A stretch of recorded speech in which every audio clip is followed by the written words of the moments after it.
senhoras deputadas, senhores deputados, neste momento, transformo a sessão plenária em comissão geral com a presença do senhor Ricardo Bezzoini, ministro de Estado das Comunicações, para prestar esclarecimentos relativos à sua pasta. Convido o nobre ministro para ter assento à mesa e o deputado Kleber Verde, nosso secretário de Comunicação Social da Câmara de Deputados.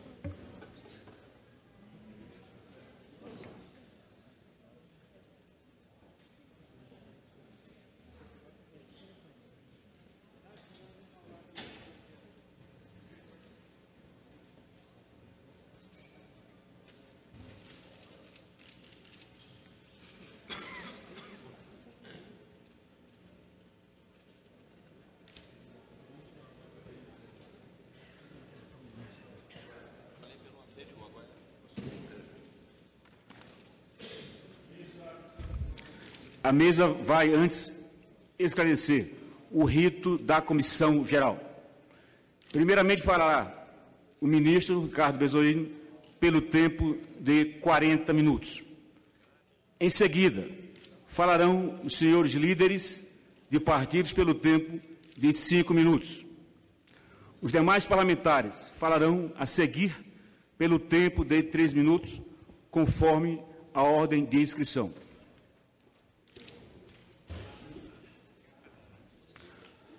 Sobre a mesa, acha-se à disposição das senhoras e senhores parlamentares folha de inscrição destinada a quem queira fazer uso da palavra.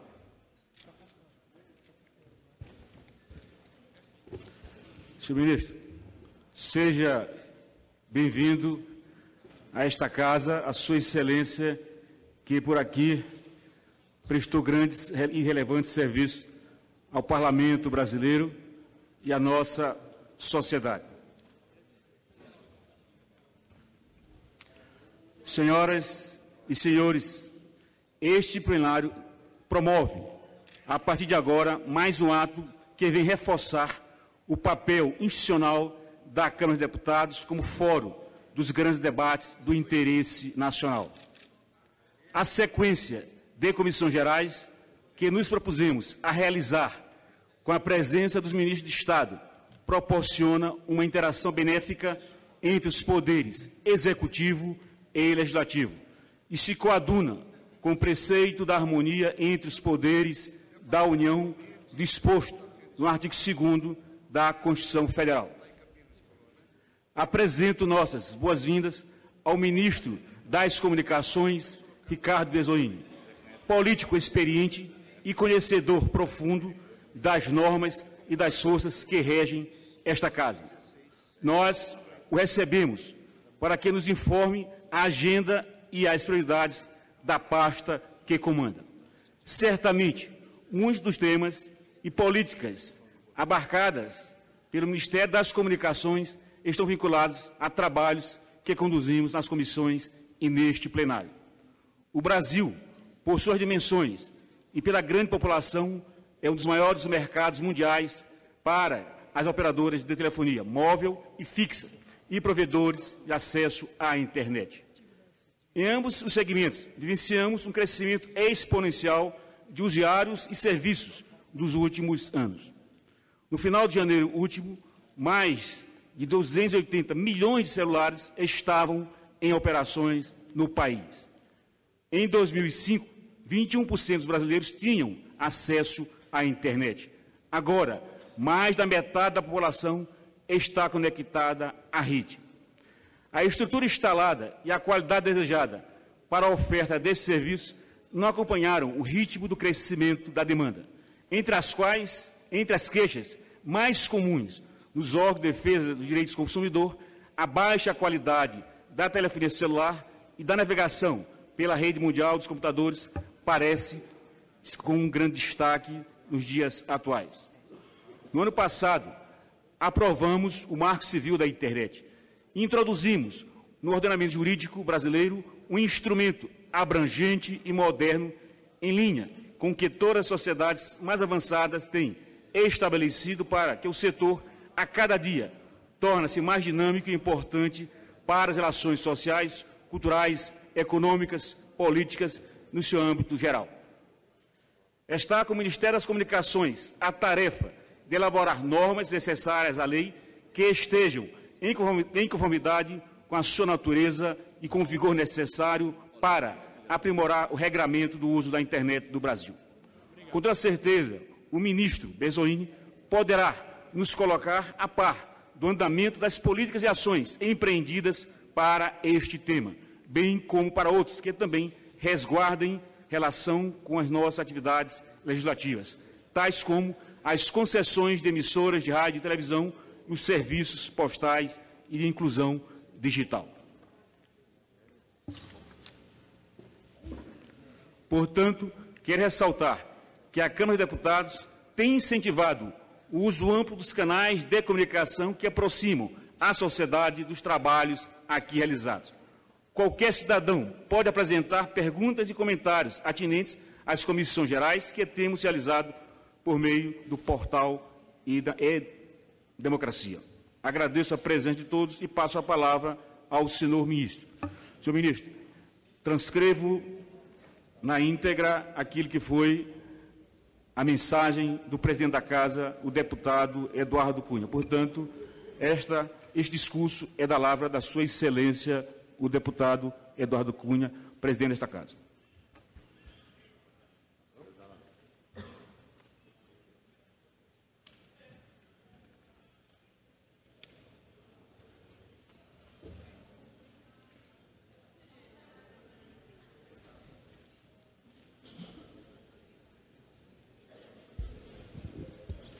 Boa tarde a todos e a todas.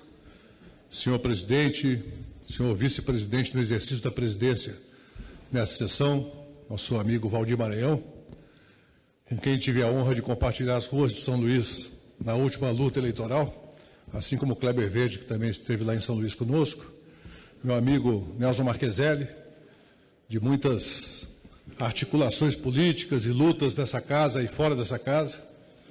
É um prazer estar aqui de volta a essa tribuna. Vou acertar com o microfone aqui. Estar de volta a essa tribuna onde, durante 16 anos, pude defender as minhas ideias, apoiar propostas de outros companheiros e falar sobre a conjuntura desse país. Essa casa tem uma importância crucial para a consolidação da democracia no Brasil e tem tido um papel fundamental nos diversos momentos em que o Brasil se coloca diante de grandes desafios e grandes questões políticas. Então, a Câmara dos Deputados, assim como o Senado Federal, tem um papel decisivo na construção das políticas públicas. Queria cumprimentar também o presidente, que está hoje aqui, não pôde estar presente, Eduardo Cunha, que tem proposto essa agenda de comparecimento dos membros do Executivo a esta casa. Eu acho extremamente saudável que, periodicamente, de maneira totalmente alinhada com um planejamento de temas importantes para o país, nós possamos ter ministros e outros membros do Executivo comparecendo para prestar esclarecimentos e para falar das políticas públicas, interagir com os 513 mandatos populares que são a alma dessa casa e que asseguram que nós possamos ter uma interação muito grande da política nacional com o povo nos 27 estados, os 26 estados no Distrito Federal e com as opiniões tão diversas que nós temos no nosso país. Eu queria dizer, para iniciar, que hoje falar em comunicação é falar da vida cotidiana de cada um de nós. Ao contrário de tempos passados, há muito tempo atrás, onde o exercício da comunicação era algo que fazia parte de um pedaço da nossa vida, hoje, pela evolução tecnológica, pela globalização, pela característica que assumiu o papel das telecomunicações na vida das nações, na vida das pessoas, na política, na economia, na atividade industrial, falar de comunicação significa falar do nosso cotidiano. Hoje, quando eu cheguei a esta casa, o telefone celular era basicamente um instrumento para se conversar. Hoje, o que menos se faz com o telefone celular é conversar. Você acessa a internet, você faz transações bancárias, você manda mensagens, você faz acesso a serviços públicos, você faz o check-in da sua passagem sem precisar ir até a agência da Câmara aqui para fazer o seu check-in. Mas não é só o celular, a internet como um todo, que passa também pelo smartphone, mas a internet se tornou um mecanismo de integração mundial e um ambiente onde governos não têm o papel central da sua regulação, tem um papel colaborativo, um papel que se combina com a sociedade civil. A internet adquiriu uma característica de ser um bem hoje tão essencial, um serviço tão essencial quanto outros serviços que nós acostumamos de chamar serviços essenciais, como, por exemplo, o fornecimento de água e de energia elétrica. Então, as comunicações no Brasil, elas têm que ser vistas a partir desta lógica, assim como é vista em todo o mundo.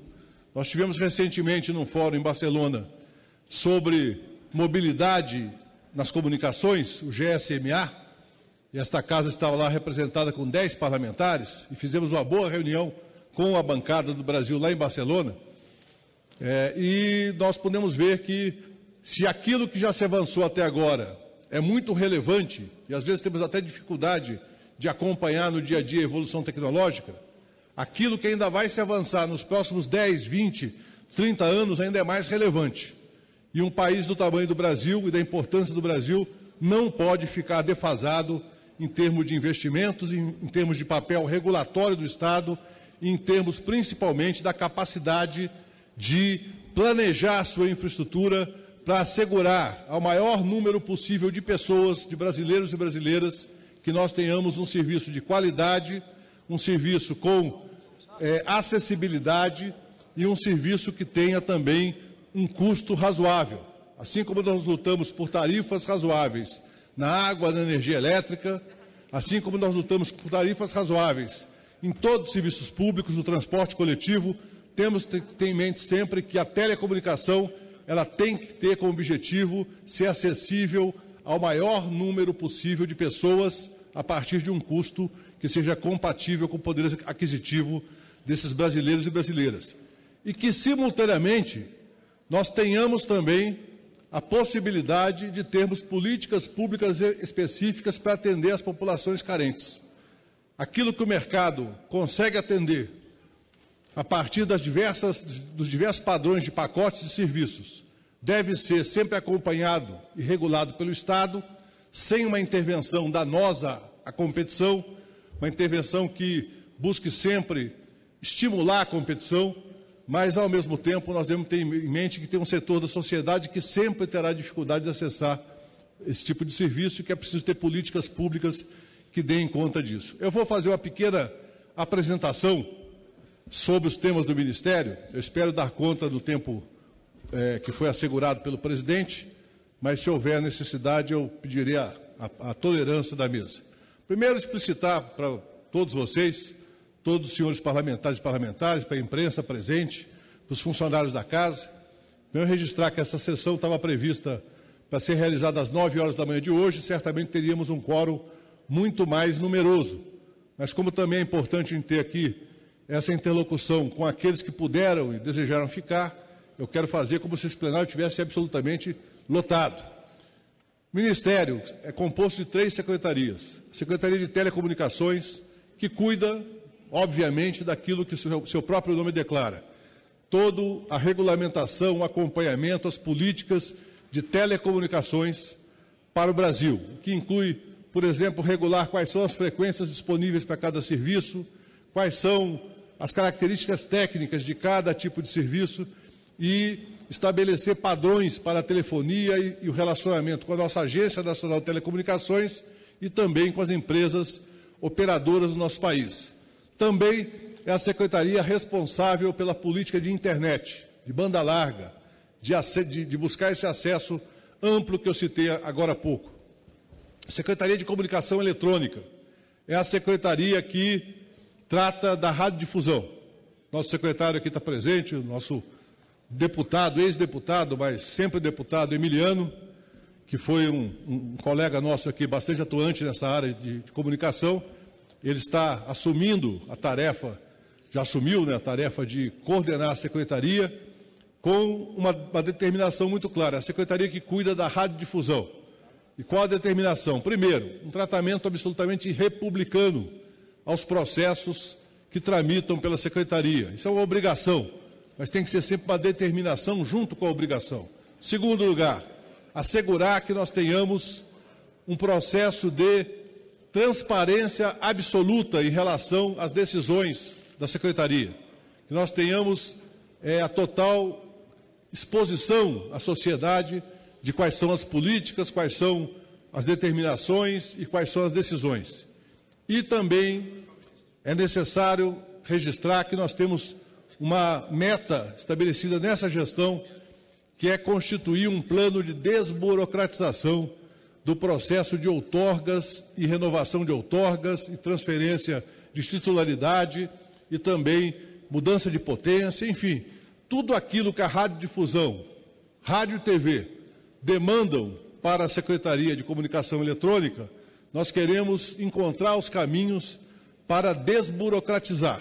Vamos falar mais sobre isso em seguida. A Secretaria de Inclusão Digital, que tem o objetivo de ampliar o acesso aos instrumentos digitais de informação através de telecentros, através de antenas de conexão direta com o satélite, através de várias políticas que nós estamos elaborando para ampliar a atuação da Secretaria, cuidando também daqueles telecentros que já foram instalados pelo Brasil.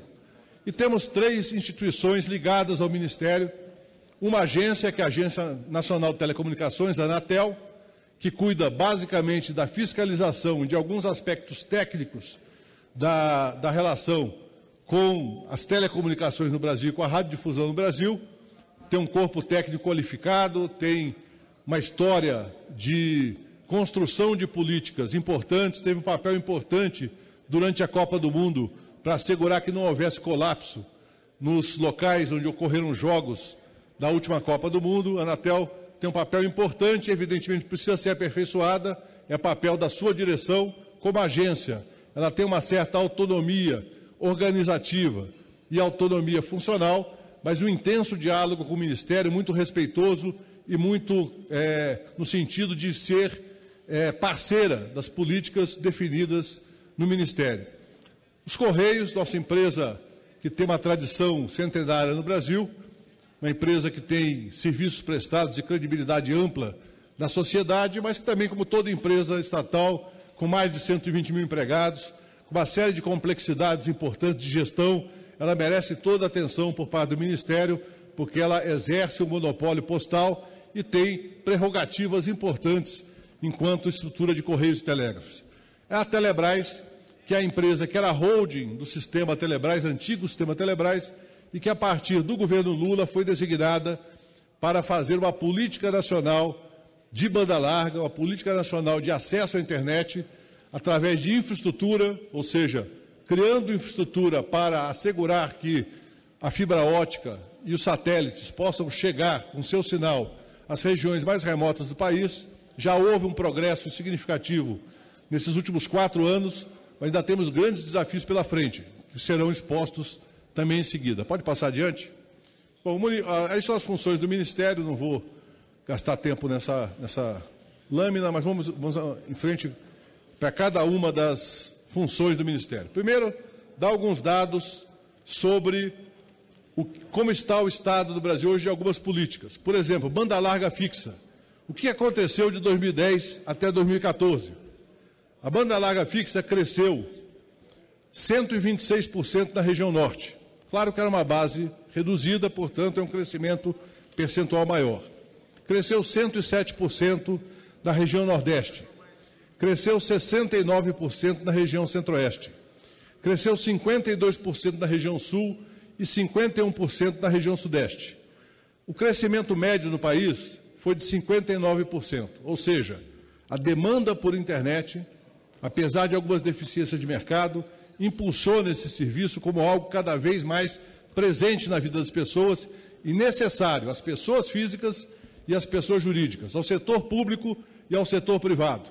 É uma política fundamental do ponto de vista da democratização do acesso à informação, nós temos banda larga, fixa, em quantidade e qualidade acessível para a maior parte da população. Foi realizado no primeiro mandato da presidenta Dilma uma política para banda larga popular, ou seja, estabelecer o acesso a 1 mega por até R$ 35,00, e isso resultou na adesão de 2.600.000 clientes em 5.000 cidades. Ou seja, foi uma política que não alcançou a amplitude desejada, mas que pelo menos atendeu 2.600.000 pessoas que acharam que esse produto, fruto de uma iniciativa do Ministério das Comunicações, pelo ministro que me antecedeu, o ministro Paulo Bernardo, que também foi parlamentar dessa casa, entenderam que era uma política que permitia o acesso à internet por um valor padronizado, um limite padronizado. A banda larga móvel é o fenômeno, porque vocês se lembram que alguns anos atrás o acesso à internet era basicamente o acesso no computador, ou no notebook, com wireless, ou num computador de mesa, um desktop, com a conexão por cabo ou até com wireless também. Nos últimos 5 anos, disseminou na população a comodidade, a necessidade do acesso com mobilidade. E esse acesso com mobilidade teve uma expansão vertiginosa no Brasil, assim como teve também no mundo. Para vocês verem aí o que aconteceu nas diversas regiões, por exemplo, na região Nordeste cresceu 688%. Um crescimento extraordinário. Mesmo na região Sudeste e Sul, que já tinham uma base maior, houve um crescimento entre 536% e 642%. Hoje nós temos 138 milhões de terminais com 3G e 4 milhões já de terminais com 4G. O 3G alcança 3.599 cidades, a imensa maioria da população brasileira, e o 4G 323 cidades. A velocidade média da banda larga é o grande desafio. Cada vez mais a banda larga é usada não apenas para acessar conteúdos de texto, de fotos, mas principalmente conteúdo de áudio e de vídeo, o que consome uma grande quantidade de banda. Ou seja, para que nós tenhamos uma internet atualizada, capaz de oferecer entretenimento, serviços, conteúdo, como é o padrão hoje mundial, nós precisamos ampliar a velocidade. E aí nós temos um estudo que prevê o crescimento de vários países ao longo dos próximos anos.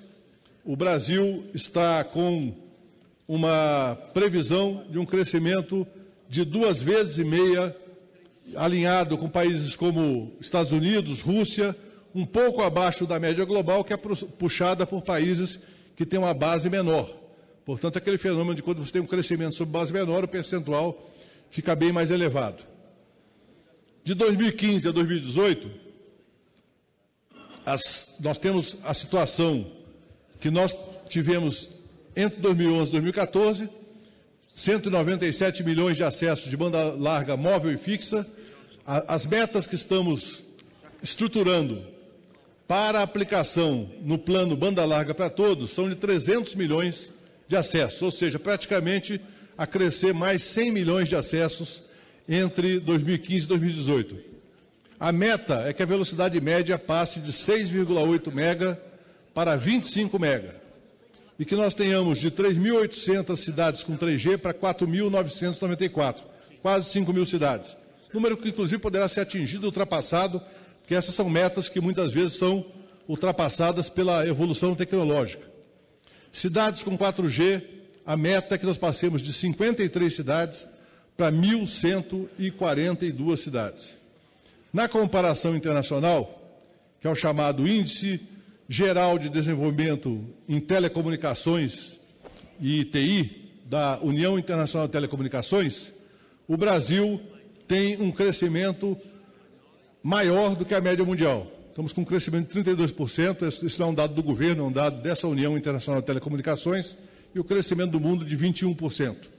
A lógica é que nós possamos ampliar essa velocidade de crescimento a partir justamente da compreensão de que os números brasileiros ainda não são melhores, porque aqueles que não têm acesso, por falta de poder aquisitivo, ao mercado de consumo de serviços de internet, possam ter, através de incentivos governamentais, da redução dos preços que é decorrente do avanço tecnológico.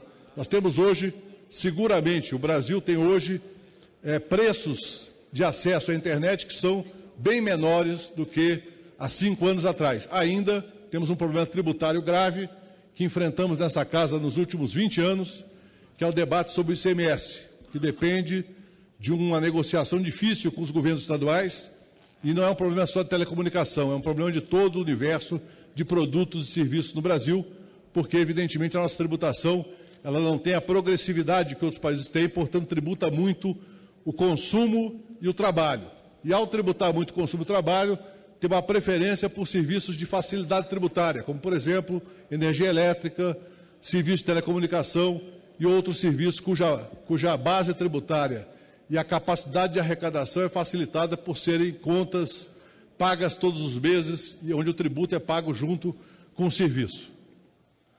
Na comparação internacional, como eu disse, o Brasil tem uma situação acima da média mundial. Agora, o mais importante é que o crescimento desse acesso aos serviços ele está alinhado com as curvas do resto do mundo. Os países desenvolvidos já chegam a 75% do acesso à internet. As Américas, puxadas pelos Estados Unidos e Canadá, chegam a 61%. O Brasil chega a 51,6%, bem acima da média dos países em desenvolvimento, que é de 29,9%. Esse é um bom indicador, mostra que estamos no caminho certo, mas não nos satisfaz. Nós queremos estar alinhados, em termos de percentual, com os países desenvolvidos. A quantidade, esses números que eu passei são os números gerais de internet. Os números para banda larga móvel, o Brasil tem uma ascensão muito mais rápida nos últimos 2 anos, quando nós passamos de 21,6% para 51,1% de acesso à banda larga móvel. E a quantidade de assinaturas de telefonia móvel mostra que o Brasil dispara na comparação de número de assinaturas para cada 100 habitantes. Temos 135 assinaturas para cada 100 habitantes, que é um número bastante significativo, superior, inclusive aos países desenvolvidos e os países das Américas. Acho importante destacar que o Brasil é um dos países onde mais se desenvolveu o serviço pré-pago. 80% das conexões brasileiras são de serviços pré-pagos. É uma facilidade que alguns entendem que permite um melhor controle da sua conta de telefone, portanto, ou melhor, não tem conta nesse caso, né, da sua despesa com o telefone, portanto, é um serviço que no Brasil alcançou um patamar extraordinário.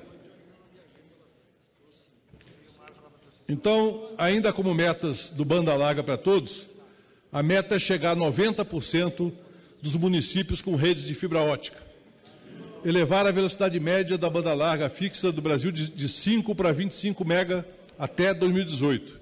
Alcançar 300 milhões de conexões de internet até 2018. Meta de acesso de 45% dos domicílios urbanos com redes de acesso via fibra ótica. E primeiros leilões reversos de créditos tributários até 2015. Esse é um modelo que nós estamos desenvolvendo, ainda requer alguns estudos adicionais, mas a ideia é a parceria público-privada através de investimentos públicos e do uso de créditos tributários vinculados ao Fistel para que as operadoras, tanto as grandes quanto as médias e os pequenos provedores de internet, possam usar esse instrumento como uma forma de aderir a esse esforço governamental.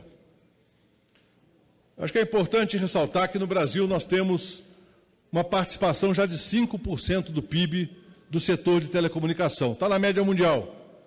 A consultoria IDC estima que o mercado de telecom atingirá 104 bilhões de dólares de receitas em 2015 no Brasil. Importante ressaltar também que o setor de telecomunicações não tem contribuído para a inflação. É um setor que, pelo ganho de escala e pelo ganho tecnológico, tem tido uma inflação muito próxima de 1% nos últimos 4 anos. 1% acumulado em 4 anos, ou seja, cerca de 0,25% a cada ano. Nós estamos estudando e já tomamos, na verdade, várias medidas aprovadas, inclusive pelo Congresso Nacional, para desoneração tributária, por exemplo, as chamadas small cells, ou pequenas antenas, que têm um papel importante para melhorar o serviço em regiões com acidentes geográficos, regiões que tenham bastante relevo acidentado, onde nós tenhamos também dificuldade de acesso por outras razões. Então, essas pequenas antenas foram desoneradas numa medida provisória recentemente aprovada pelo Congresso e sancionada pela presidenta Dilma Rousseff, o regime especial do Plano Nacional de Banda Larga, que está funcionando bem para todo o setor produtivo, e também a desoneração dos smartphones condicionada a conteúdo nacional em termos de aplicativos. A Lei Geral de Antenas, que foi aprovada ontem pelo Senado e que permite uniformizar a liberação de licenças para facilitar a ampliação da quantidade de torres ou de estações rádio-base, como são conhecidas tecnicamente. Investimentos governais em pesquisa e desenvolvimento somaram aproximadamente 200 milhões de reais nesse período. Aumentamos o espectro de radiofrequência para a banda larga móvel através dos leilões de 2,5 GHz e 700 MHz. Inserção de metas de cobertura nos editais de forma a garantir a cobertura da banda larga em zonas rurais. Perímetro de 30 quilômetros além das áreas urbanas deverá contar com serviço de voz e dados. Isso é para ser concluído até dezembro de 2015. E também um foco no desenvolvimento de empresas brasileiras que produzam conteúdos digitais criativos, aplicativos para smartphone e para outros aparelhos. O foco é no estímulo à criação de centros de produção e pós-produção de conteúdos audiovisuais. Investimento de 32 milhões desde 2012, inclusive já com muitos resultados práticos importantes. Fomentos à aplicação. As ações de incentivo ao desenvolvimento de aplicativos de jogos eletrônicos por meio de seleções de desenvolvedores como o prêmio Inovaps. Investimento de 5 milhões de reais em 2014. E o Ginga Brasil, que é o conteúdo interativo da TV digital, é o software que possibilita a interatividade e que também tem um investimento de 5 milhões desde 2013. Passamos à inclusão digital. Na inclusão digital, nós temos um programa chamado Cidades Digitais, que também está em fase de reavaliação, sem interrupção, da implantação do que já estava programado. São 339 cidades que aderiram ao projeto, 77 cidades do plano piloto, que 45 já estão instaladas. Semana passada foi inaugurado Toledo, no Paraná, amanhã será em Itabuna, na Bahia. 262 incluídas no PAC 2, com recursos garantidos para a fase de contratação, investimento necessário de 245 milhões, sendo 44 milhões do Ministério das Comunicações e os outros de outros ministérios ou de estados e municípios e de empresas. O objetivo é levar rede de fibra ótica para os municípios, ou seja, garantir que nas cidades haja interligação de fibra ótica para aumentar a velocidade do acesso a serviços públicos e atividade privada. Ou seja, garantir que escolas, postos de saúde, a prefeitura, os serviços de segurança possam ter a utilização de rede de fibra ótica implantada através desse programa. Além disso, os gestores públicos municipais podem solicitar formação de servidores locais e instalação de aplicativos para governo eletrônico. Aperfeiçoamento da interação entre serviços públicos e população.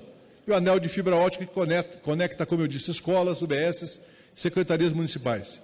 Assegurado pelo menos um ponto de acesso livre de Wi-Fi. E após a operação, a cidade permanece com assistência da empresa integradora por 6 meses como parte desse projeto. Depois ela própria tem que assegurar a manutenção. Esse quadro tem investimento por Estado, que não faz sentido ler um por um, mas o total de 245 milhões. O GESAC, que é o Programa Governo Eletrônico, oferece gratuitamente conexão banda larga, prioritariamente em áreas de vulnerabilidade social, através de conexões terrestres, mas também através de antenas com conexão direta ao satélite. Isso é a prioridade para telecentros, escolas rurais e urbanas, unidades de saúde, os CRAS, aldeias indígenas, assentamentos e bibliotecas. Contratação de aproximadamente 20 mil pontos de GESAC até 2018, sendo 7 mil já contratados pelo Ministério das Comunicações e cerca de 13 mil sob gestão do Ministério da Saúde para a rede do SUS. Necessidade de 50 milhões para 2015. Esses são os pontos por Estado. Chegamos à radiodifusão. A radiodifusão, o objetivo principal que nós temos nesse momento é a desburocratização da radiodifusão pública. Nós acreditamos que a radiodifusão pública ela precisa ter um processo de tramitação muito mais simplificado do que tem até hoje no Brasil. Isso vale também para a radiodifusão privada, mas nós acreditamos que é preciso reorganizar todo o procedimento, inclusive a tramitação no Congresso Nacional, que evidentemente depende de uma decisão do Congresso. Nós achamos que, eu fui presidente da CCJ em 2012 e ficava muito incomodado com aquela quantidade enorme de processos que eram votados de maneira burocrática e sem um exame mais profundo, porque é um exame meramente protocolar.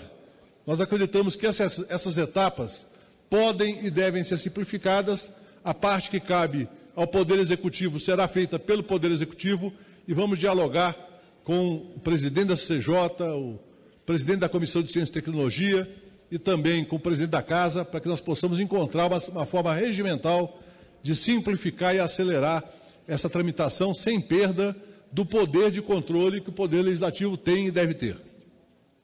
Foi criado um grupo de trabalho no dia 17 de março, por portaria ministerial, para encontrar soluções. E nós queremos que todos os parlamentares que militam na área possam apresentar sugestões, possam apresentar propostas para que nós possamos, nessa fase de elaboração interna ao Ministério, aproveitar as sugestões e depois, se houver necessidade de alguma mudança legislativa, proporemos ao Congresso Nacional. Cabe ao Congresso examinar se ela é correta ou não.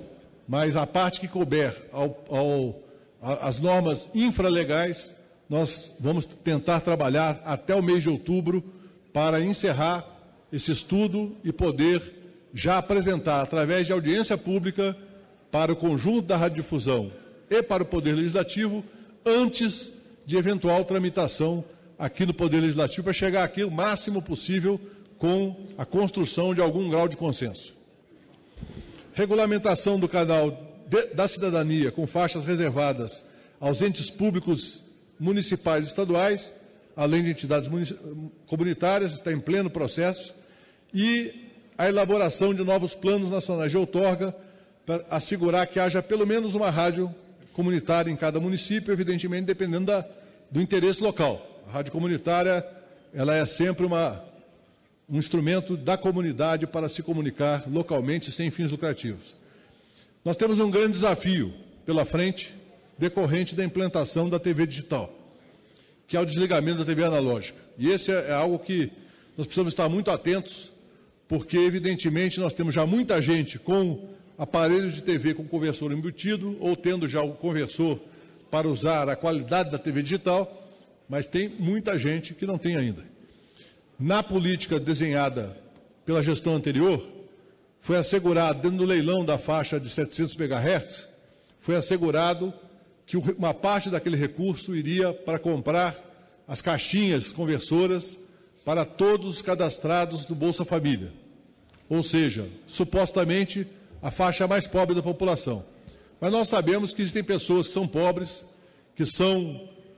que têm direito ao Bolsa Família e que, às vezes, por uma série de razões, não acessaram esse benefício. Portanto, nós temos que tomar um imenso cuidado para que haja segurança de que, quando houver o desligamento da TV analógica, ninguém fique privado do serviço do acesso à TV aberta, já que esse é um serviço utilizado por milhões de brasileiros para buscar informação, entretenimento, e, em alguns casos até telescola e outros serviços.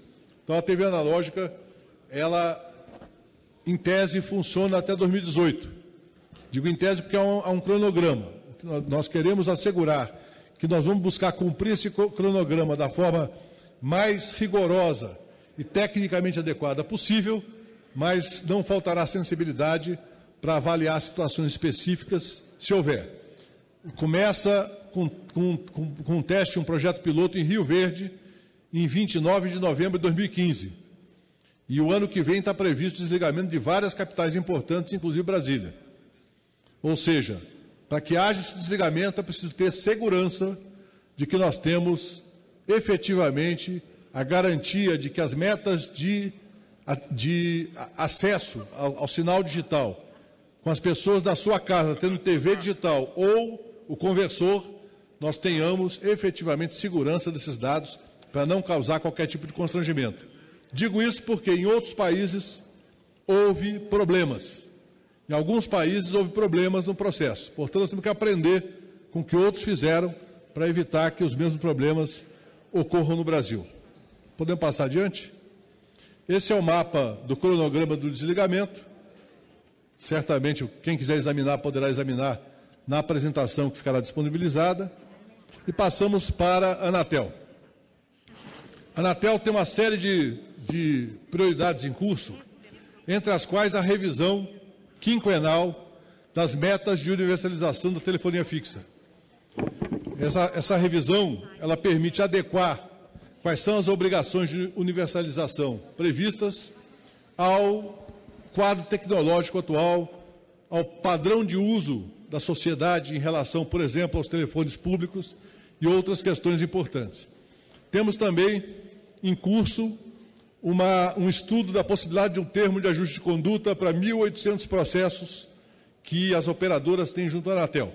O objetivo seria, ao invés de trabalhar meramente com a cobrança das multas, buscar algum grau de conversão dessas multas em investimentos para ampliação dos serviços, especialmente à população de baixa renda.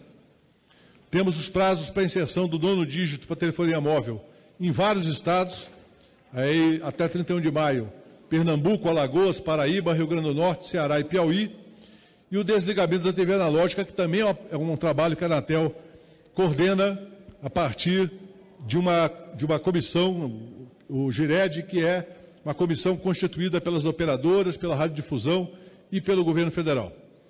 E a defesa do consumidor, que é uma tarefa permanente, que evidentemente recebe muitas pressões e críticas, mas a Anatel está buscando ampliar a qualidade do serviço e teve um papel importante em 2012, quando determinou a suspensão das vendas para algumas operadoras, para exigir que elas só pudessem retomar as vendas de novos terminais quando houvesse a constatação técnica objetiva da melhoria do padrão de atendimento àqueles que já têm o seu terminal. E foram estabelecidas várias normas. Por exemplo, a ligação que cai, se refeita até 2 minutos depois, ela não é cobrada como uma nova ligação. Ela é cobrada como se fosse a continuação daquela ligação inicial. E temos um plano geral de metas de competição. A Telebrás, que é a empresa, como eu disse anteriormente, que era a holding do sistema das teles estaduais, a Telebrás é uma empresa estratégica para o banda larga. É uma empresa que tem problemas, tem passivos oriundas ainda do período que era a holding do sistema Telebrás, mas tem uma grande potencialidade e conseguiu ampliar fortemente a rede de fibra ótica nesses últimos 4 anos. O crescimento da fibra ótica no Brasil se deve, além dos esforços de investimento das operadoras, com seus legítimos interesses privados, também a atuação firme da Telebrás para ampliar o cabeamento. E nós temos 2 grandes desafios na Telebrás para o próximo período. Primeiro, no ano que vem está previsto o lançamento de um satélite compartilhado entre o Ministério das Comunicações e a Defesa. A Telebrás é a empresa que tem o papel de organizar a construção em sociedade com a Embraer desse satélite por uma empresa francesa. Esse satélite é construído na França e o lançamento está previsto para o ano que vem.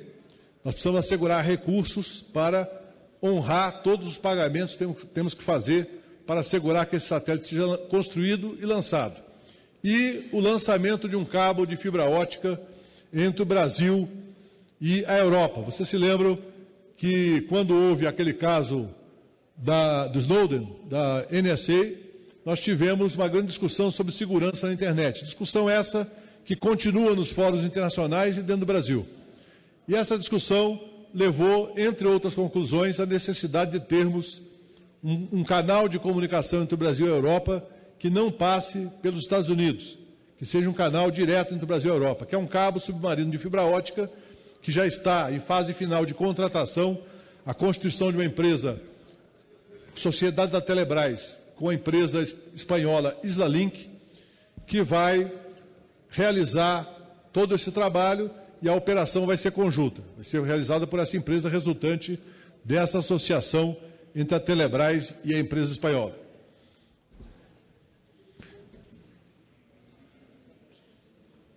Em seguida, os Correios, só voltando à Telebrás rapidamente, a Telebrás ela é uma empresa decisiva para que nós possamos assegurar uma participação do Estado que induza a redução dos preços de acesso à internet nos estados. No Brasil, nós temos 4.000 pequenos provedores. Temos muitos pequenos provedores na região norte, na região nordeste, mas também no sudeste, centro-oeste e sul. Esses pequenos provedores, eles precisam de ter a entrega do sinal para que eles possam fazer a rede de fibra ótica local. E esses pequenos provedores, evidentemente, não podem depender só das operadoras comerciais, que têm seus interesses, obviamente, são serviços regulados, mas são também empresas privadas que buscam lucro. A Telebrás, é claro, busca também o lucro, mas ela tem noção do seu papel social como empresa pública, portanto, ela atua para reduzir o preço, especialmente nas regiões de mais difícil acesso, onde há pouco tempo se chegava a ter um custo de R$200 para esse acesso, e hoje em algumas regiões se consegue atender com R$70, R$60 pelo mesmo volume de dados. Bom, os Correios, todo mundo sabe que os Correios têm um papel estratégico para o país, que a universalização dos serviços postais é uma meta estabelecida como meta de Estado, não uma meta de governo apenas, que a ECT está presente em todos os municípios brasileiros e que nós temos uma mudança no padrão de serviços postais por conta da própria internet. Quer dizer, o serviço de correspondência está reduzindo ano a ano. Ainda representa cerca de 50% das receitas dos Correios. Mas se nós olharmos para o Correio da Alemanha, Correio da França, Correio da Itália, do Japão, dos Estados Unidos, nós vamos verificar que a tendência de queda tende a se acentuar ainda mais nos próximos 10 anos do serviço postal. Portanto, é necessário que os Correios se fortaleçam em logística. Essa casa já aprovou os instrumentos normativos, instrumentos legais, para que o Correio possa ampliar sua atuação.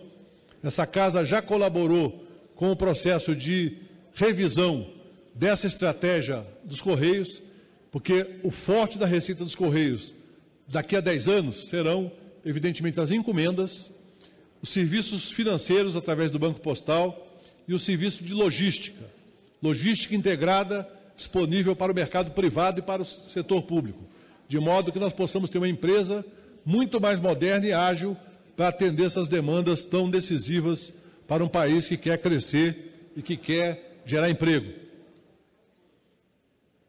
Os desafios dos Correios que, obviamente, os produtos e serviços eletrônicos reduzem o tráfego postal tradicional. E a entrada das grandes operadoras globais no Brasil, o acirramento da concorrência no setor de encomendas, que é bom que todos aqui tenham consciência, o setor postal é monopólio dos Correios, mas encomenda é concorrencial. Os Correios têm que brigar com grandes multinacionais para atender esse mercado. E para brigar com essas multinacionais, evidentemente, tem que ter agilidade, capacidade empresarial de negociação de grandes acordos e, principalmente, uma estrutura de logística que atenda a essa demanda crescente, especialmente do comércio eletrônico. Bom, nós temos alguns projetos estratégicos em curso, um deles é o transporte aéreo de carga. A ideia é desenvolver novos produtos e serviços com flexibilização de horários e rotas, reduzir despesas e diminuir o pagamento de penalidades. Os Correios hoje é uma estrutura dependente de contratos com empresas privadas e existe um estudo avançado no sentido de constituir uma subsidiária, onde os Correios seriam 49% do capital e o parceiro privado 51%, para exatamente, aliás, é uma recomendação da CPI dos Correios de 2005, que se buscasse um modelo alternativo, e a ideia é justamente que nós possamos ter um transporte aéreo de carga, que o Correio tenha maior capacidade de elaboração das estratégias e das táticas logísticas.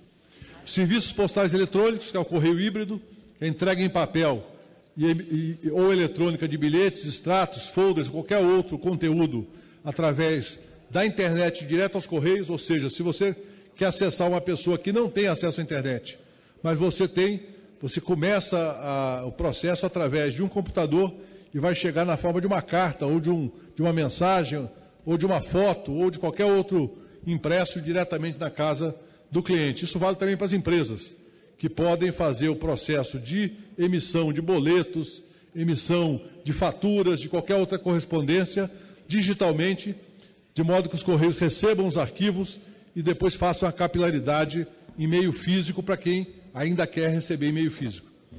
E a modernização do segmento de logística. E, finalmente, um tema que eu acho que é um tema muito importante, que é o debate sobre o marco regulatório das comunicações no Brasil, que não é só de comunicação telefônica, não é só de comunicação de radiodifusão, mas é a discussão sobre se aquilo que nós produzimos... O Marcheselli foi constituinte, Marcheselli? Foi constituinte? Então, aquilo que o Marcheselli produziu aqui como deputado e que nós participamos como militantes e outros constituintes nessa casa contribuíram para produzir, que são os artigos 220 até 224 da Constituição, se eles, primeiro, eu acredito que é uma construção legislativa complexa, e quem puder examinar as notas taquigráficas, os anais da Constituinte da época, vai verificar que foi uma negociação muito difícil e uma negociação que exigiu grande capacidade dos constituintes, da relatora, que era uma mulher, a Cristina Tavares, e de outros militantes do tema aqui no Congresso Nacional. Então, foi um processo muito complexo e muito rico, que resultou num texto que eu, pessoalmente, acho que merece pouquíssimos reparos. O texto da Constituição que está aí, evidentemente, é difícil a leitura assim à distância, especialmente na nossa faixa etária. O Luiz Couto consegue ler, que é mais jovem, né, Luiz Couto? Mas eu tenho dificuldade sem óculos ou com óculos. Então, estou lendo aqui, mas todos têm a Constituição, todos conhecem o texto constitucional, e a gente pode perceber o seguinte: é um texto que buscou fundamentalmente o interesse público e o interesse nacional. Claro que, como todo texto constitucional, pode sofrer mudanças, pode sofrer reparos, pode merecer avanços, mas é um texto que prevê claramente o que é o interesse nacional para a área para a área de comunicações, para a área da chamada mídia, tá certo? E nós tivemos, ao longo de todo esse período, uma série de debates no Brasil, inclusive a primeira Confecom, onde foi feito um debate intenso sobre a necessidade ou não de se ampliar, de se melhorar esse marco regulatório. A lei que está vigindo e que, obviamente, é aplicada, combinada com a Constituição, ela é de 62, assinada pelo presidente João Goulart. Na época, ela mereceu mais de 40 vetos, por conta justamente desse processo de negociação política para chegar a um texto que fosse a expressão do que existia na época. Um detalhe importante é que na época não tinha TV digital, na época não havia praticamente frequência modulada, na época não havia internet, na época não havia esse acesso tão amplo que nós temos hoje à informação. Então, qual é a proposta que nós estamos estruturando para apresentar ao país e para buscar um diálogo intenso com toda a sociedade? É exatamente no sentido de não ter nenhum tipo de preconceito ou pré-condição para estabelecer esse diálogo. Nós queremos organizar alguns eventos a partir do Ministério das Comunicações, mas não só do Ministério das Comunicações, queremos envolver o Ministério da Cultura, e já conversei com o ministro Juca Ferreira sobre isso, a Secretaria-Geral da Presidência, o Ministério da Ciência e Tecnologia, o Ministério da Educação e outras áreas de governo, direitos humanos, por exemplo, para estabelecer um diálogo sobre a atual situação do marco legal das comunicações do Brasil e aquilo que pode ou não ser aperfeiçoado, aquilo que deve ser aperfeiçoado, aquilo que deve ser atualizado. Esse é o objetivo central a partir de uma visão, evidentemente, de que cada um de nós pode ter suas convicções. Cada um de nós pode ter a sua visão sobre esse processo. Mas nada se construirá de útil se nós não tivermos antes um processo de nivelamento da informação, para que todos conheçamos com profundidade o que é que temos de regulação no Brasil, que eu acredito que muitos de nós não temos o pleno domínio dessa regulação, e aquilo que pode ser aperfeiçoado. E mais, quais são os paradigmas internacionais que funcionam e os que não funcionam? Quais são aqueles que asseguram maior liberdade de expressão e aqueles que não asseguram liberdade de expressão? Quais são aqueles que asseguram a concorrência e os que não asseguram a concorrência? Quais são aqueles que garantem os direitos do cidadão enquanto indivíduo e da coletividade e aqueles que não garantem? Então, esse é o objetivo central da nossa proposição. Muito se falou nesses últimos 2 ou 3 meses de que o governo teria uma proposta para apresentar. Quero dizer que o governo não vai apresentar nenhuma proposta nesse momento. Vamos abrir um debate. Abrindo um debate, em algum momento deste ano, do próximo ano, nós queremos dialogar com todos os partidos, da situação e da oposição. Os partidos que têm um viés mais liberal em relação a esse tema, os partidos que têm um viés mais regulador em relação a esse tema. Queremos dialogar para tentar construir entendimentos que sejam úteis à sociedade brasileira e não que sejam úteis à posição do ministro, da presidenta da República ou de qualquer um dos integrantes do Congresso Nacional. Eu quero dizer que eu pretendo apresentar esse cronograma de debates. São debates promovidos pelo Poder Executivo, mas que nós queremos convidar de maneira muito intensa os parlamentares à participação já nessa etapa, sem prejuízo, evidentemente, daquilo que é depois o papel sagrado do Legislativo, que é exercer a sua condição de legislador e estabelecer quais são as deliberações finais na Câmara e no Senado para qualquer mudança legislativa em qualquer área.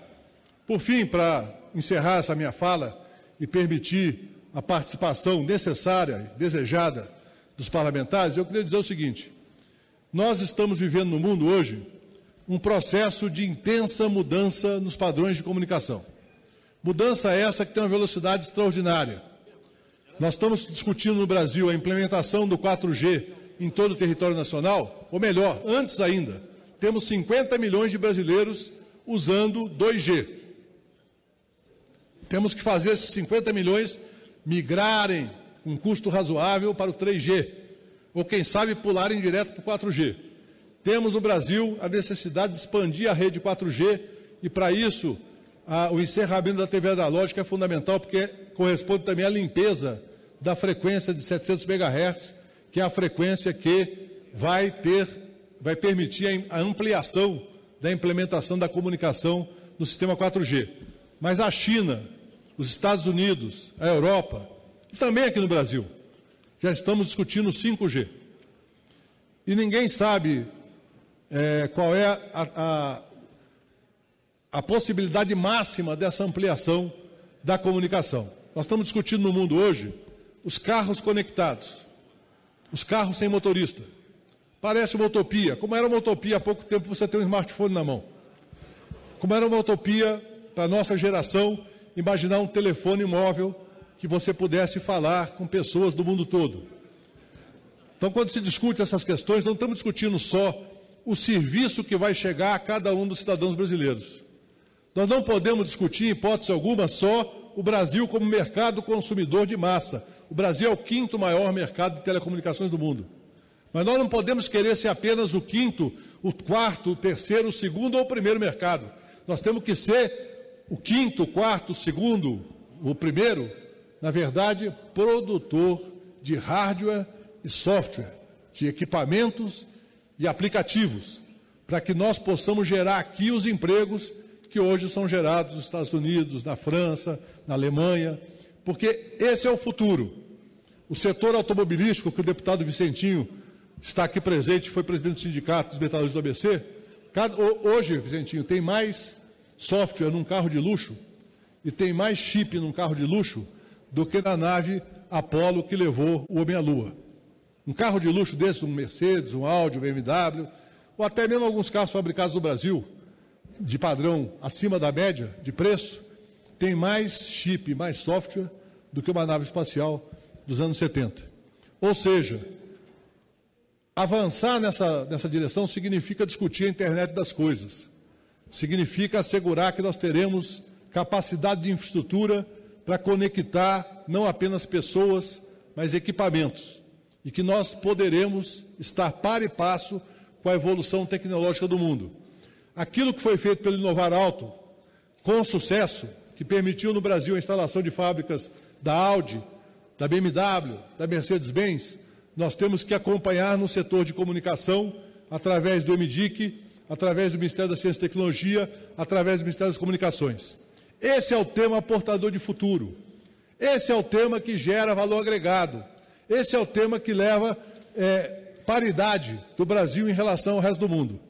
Nós tivemos agora em Barcelona alguns parlamentares, junto com este ministro e parte da minha equipe, para discutir justamente, para acompanhar essa feira mundial de GSM, de conexão com mobilidade, e nós dialogando com várias empresas brasileiras, nós lançamos o desafio que no próximo ano o Brasil possa estar presente com um stand que reflita toda a sua evolução tecnológica, que já é grande, mas que coloca como principal desafio que se em 2016 vamos ter um stand que projete o Brasil não como mercado consumidor, mas como mercado produtor de tecnologia, mercado produtor de aplicativos e de equipamentos, como uma empresa que se apresentou esse ano lá em Barcelona, brasileira, que produz um celular em padrão mundial, absolutamente criptografado, para permitir comunicações seguras de instâncias de governo, de empresas, para assegurar que haja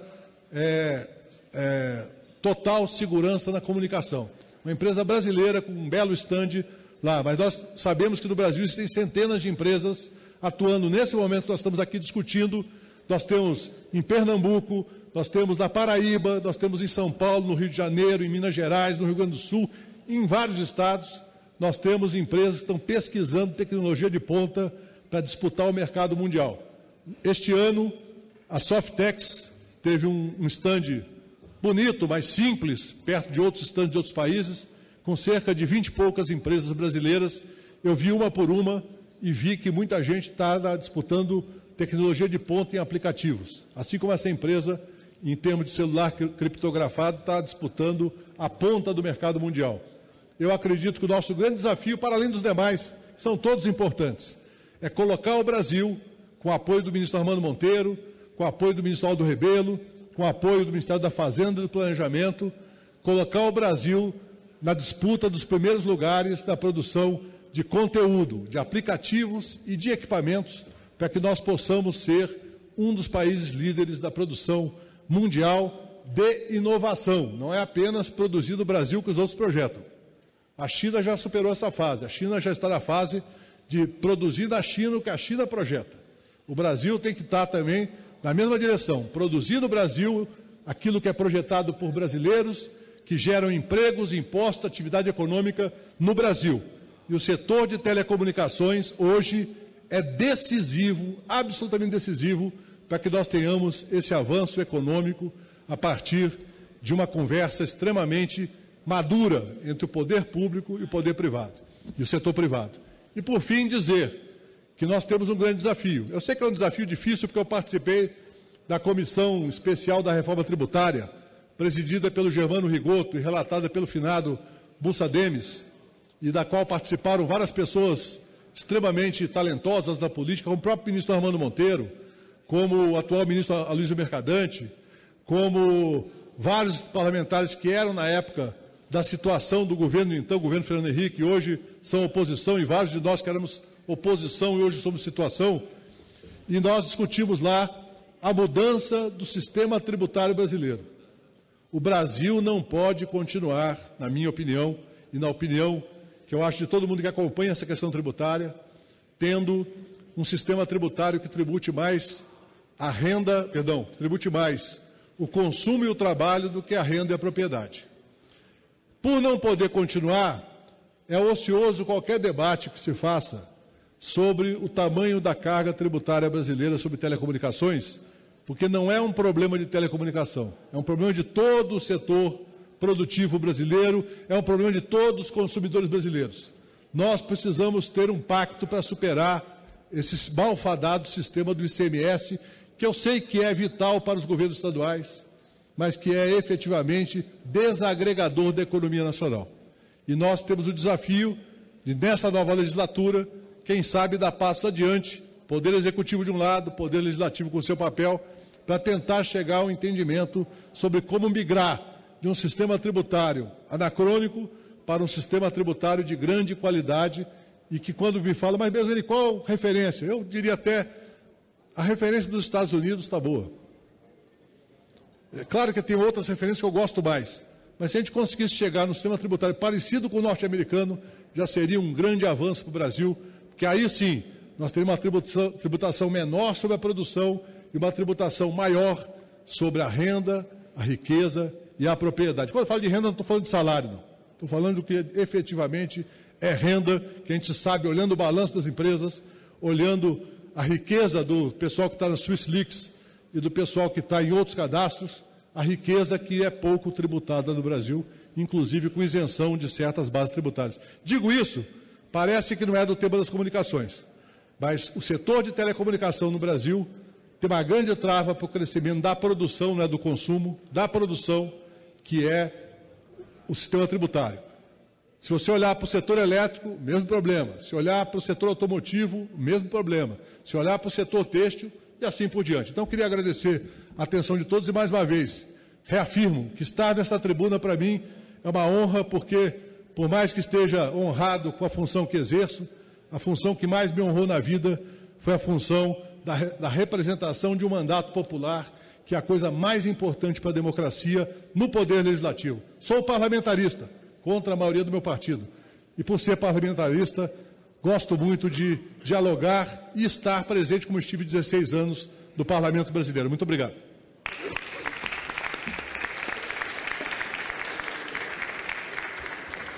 Agradecemos a explanação do deputado Bezoini, certamente vai ensejar um bom debate. Convidamos o deputado José Carlos Aleluia, do DEM, na condição de líder, por até 5 minutos.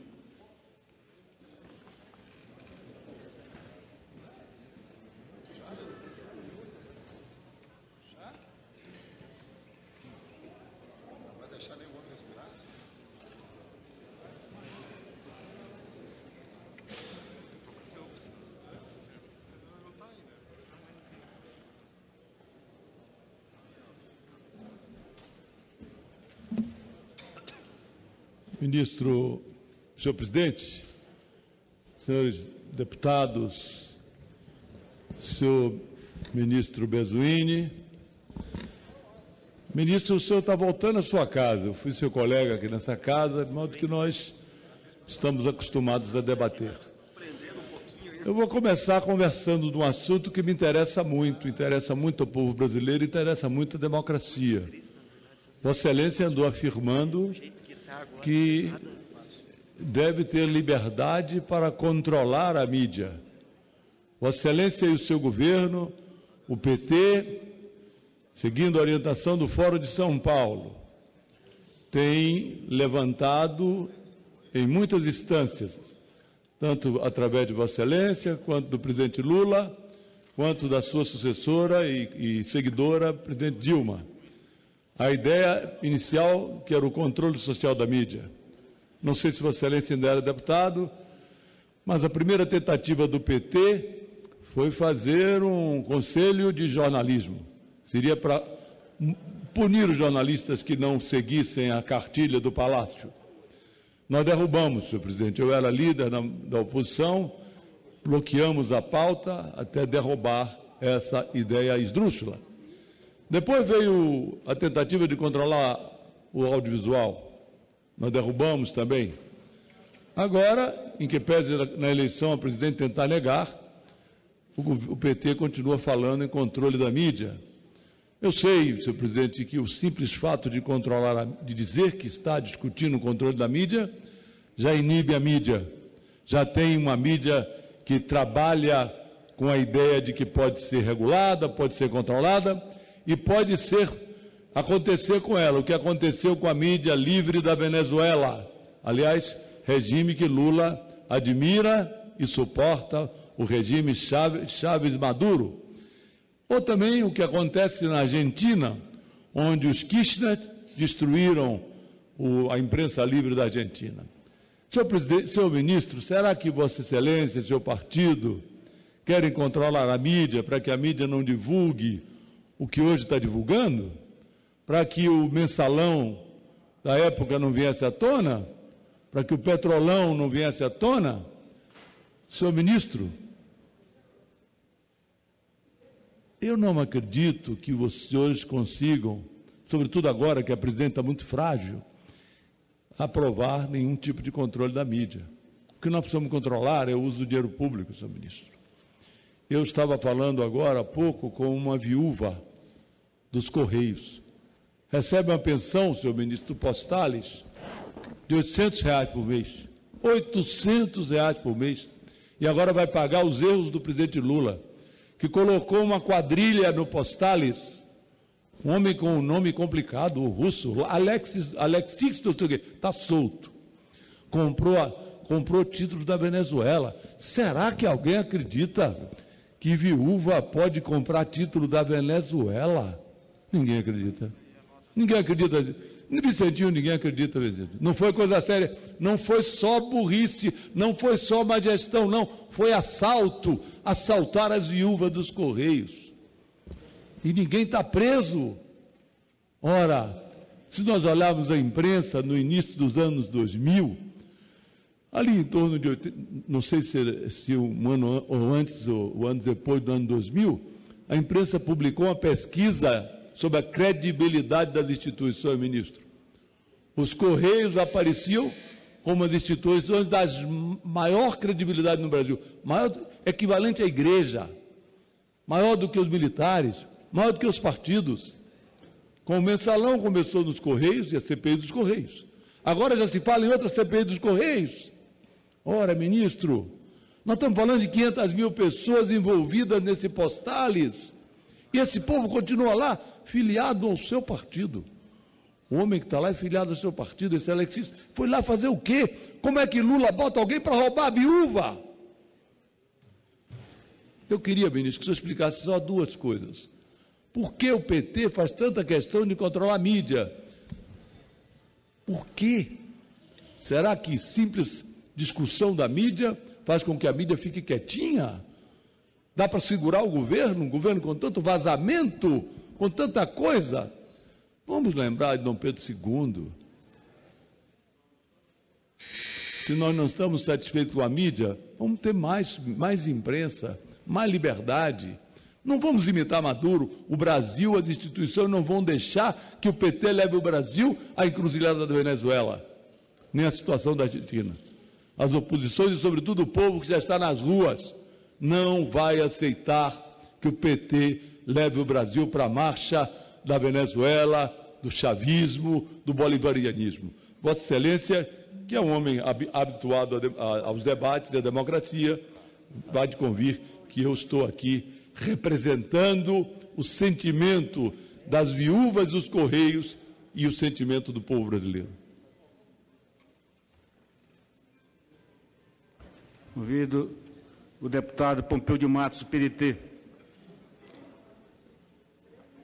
Ausente do plenário. Eu vou falar no lugar do líder. Né? Depois.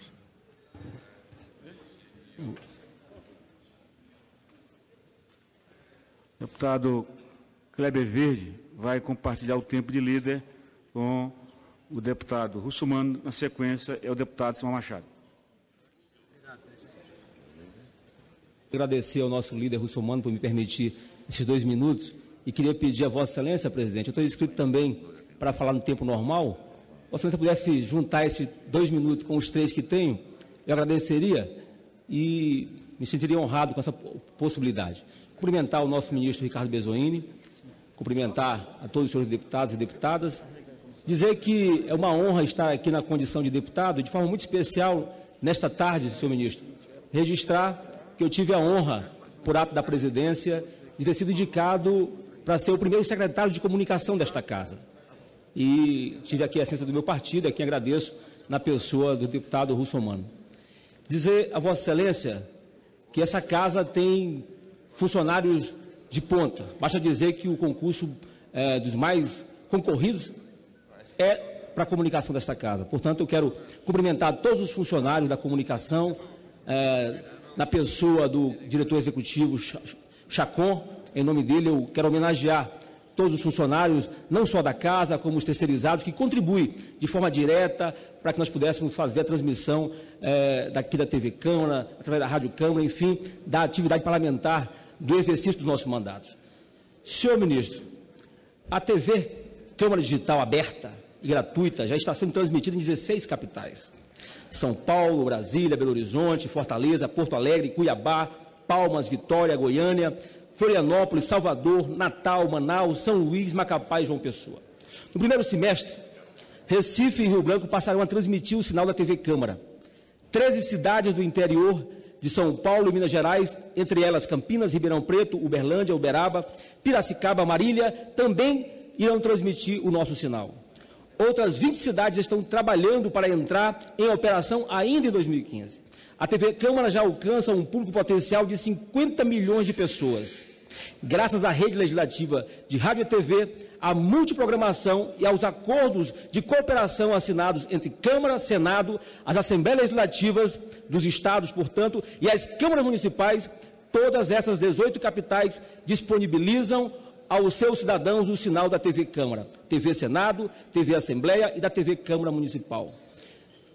Tenho aqui um discurso, senhor presidente, que dá mais para um grande expediente do que para esse momento que temos. Mas eu vou ser sucinto e dizer e falar de um tema que é extremamente importante, me permita, senhor ministro. Desde aquilo, ouvi sua fala, achei extremamente importante, mas tem aqui um ponto que acho crucial para esse momento e que me permita o senhor presidente poder externar. Além da multiprogramação, a TV digital oferece capacidade tecnológica para transmitir simultaneamente um sinal com a imagem do intérprete de Libras, assim como é feito atualmente pela TV Câmara. Nesse momento, por exemplo, está acontecendo isso. Essa janelinha que fica abaixo do vídeo permite a milhões de brasileiros com deficiência auditiva acompanhar a programação das emissoras. E com a tecnologia à disposição da TV digital, é possível a cada um deles acessar pelo controle remoto a janela de linguagem de Libras com a mesma qualidade de vídeo da programação que está sendo transmitida.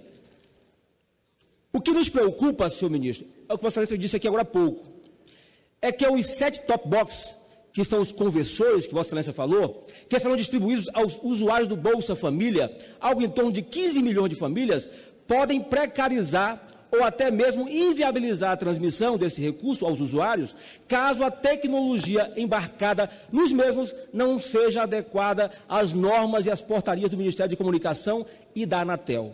Isso porque a EAD, empresa constituída pelas empresas de telecomunicações, que compraram a faixa de 700, você já falou aqui, para operar a tecnologia 4G, é responsável pela compra e distribuição dos conversores. Podem fazer uma opção tecnológica com especificações técnicas além do desejado. Portanto, eu tenho umas perguntas aqui, vou passar a Vossa Excelência em mãos, não vou lê-las porque o tempo não me permite, mas queria passar essa preocupação com Vossa Excelência, porque certamente, se não tiver uma tecnologia adequada, não se vai permitir que, ao tirar o analógico para o digital, esses 15 milhões de usuários possam deixar, por exemplo, de ter uma janela com qualidade para ver e acompanhar através da linguagem de Libras. Portanto, eu aqui quero compartilhar essa preocupação da casa, portanto, compartilhei hoje pela manhã com a ministra Ideli, que já inclusive pediu para participar como ouvidora da discussão que está acontecendo, e queria pedir para Vossa Excelência, tenho aqui 8 perguntas, não vou poder lê-las, mas vou entregar a Vossa Excelência para entregar ao grupo de trabalho para nos ajudar na condução e na construção daquilo que queremos, que também é...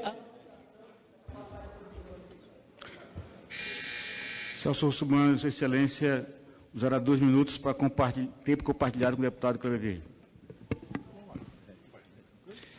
Senhor presidente, senhoras e senhores deputados, os convidados que nos recebem hoje, ministro Bezoini, prazer muito grande estar falando com Vossa Excelência. E o pouco tempo que me cabe, senhor presidente, já que eu dividi meu tempo com o deputado Kleber Verde, que é da minha bancada, que hoje está trabalhando, fazendo um ótimo trabalho como secretário de comunicação desta casa, é para agradecer o senhor ministro Bezoini pelas atitudes que está tomando em defesa dos consumidores brasileiros. Recentemente tive com Vossa Excelência pedindo providências junto à Agência Nacional de Telecomunicações para que a gente cessasse a prática abusiva das operadoras de telefonia, principalmente de telefonia móvel, que vem cortando a internet de todos os brasileiros, com exceção de nenhum, tanto nos telefones pré-pagos como nos pós-pagos. Os contratos foram rescindidos unilateralmente, amparados no regimento da Agência Nacional de Telecomunicações, o artigo 52, alegando essas empresas que poderiam romper contratos firmados com os consumidores, contratos anuais com fidelidade para o consumidor, só que não obrigando as operadoras da mesma forma, cortar a internet desses consumidores, já que hoje o grande mote do uso do celular já não é mais a telefonia e muito menos SMS. É o uso da internet através da procura dos sites e principalmente da comunicação feita por WhatsApp. Quando as operadoras de telefonia no Brasil tomaram ciência de que o filão estava na mão da internet, passaram a cortar unilateralmente a internet de todos os consumidores desse país. E Vossa Excelência prontamente fez uma reunião com a Agência Nacional de Telecomunicações. Sei que marcou uma outra reunião, mas estava com problemas de saúde, espero que tenha melhorado, mas que já marcou agora para começo da semana que vem e que está exigindo da agência providências em relação às operadoras para proteger o consumidor brasileiro. Então, venho aqui nesse momento, como líder do PRB e do Bloco, representando 39 deputados, agradecer Vossa Excelência pelo empenho que Vossa Excelência tem nesse momento em defender aqueles que são hipossuficientes, que estão em condição de desvantagem e que não têm a quem reclamar, pois as operadoras de telefonia, sem exceção de nenhuma, se juntaram num cartel, num verdadeiro cartel, para orquestradamente tirar a internet de todos os brasileiros unilateralmente, desrespeitando o que é mais grave, o Código de Proteção e Defesa. Com a palavra, o deputado Silva Machado, compartilhando seu tempo com o deputado Paulão.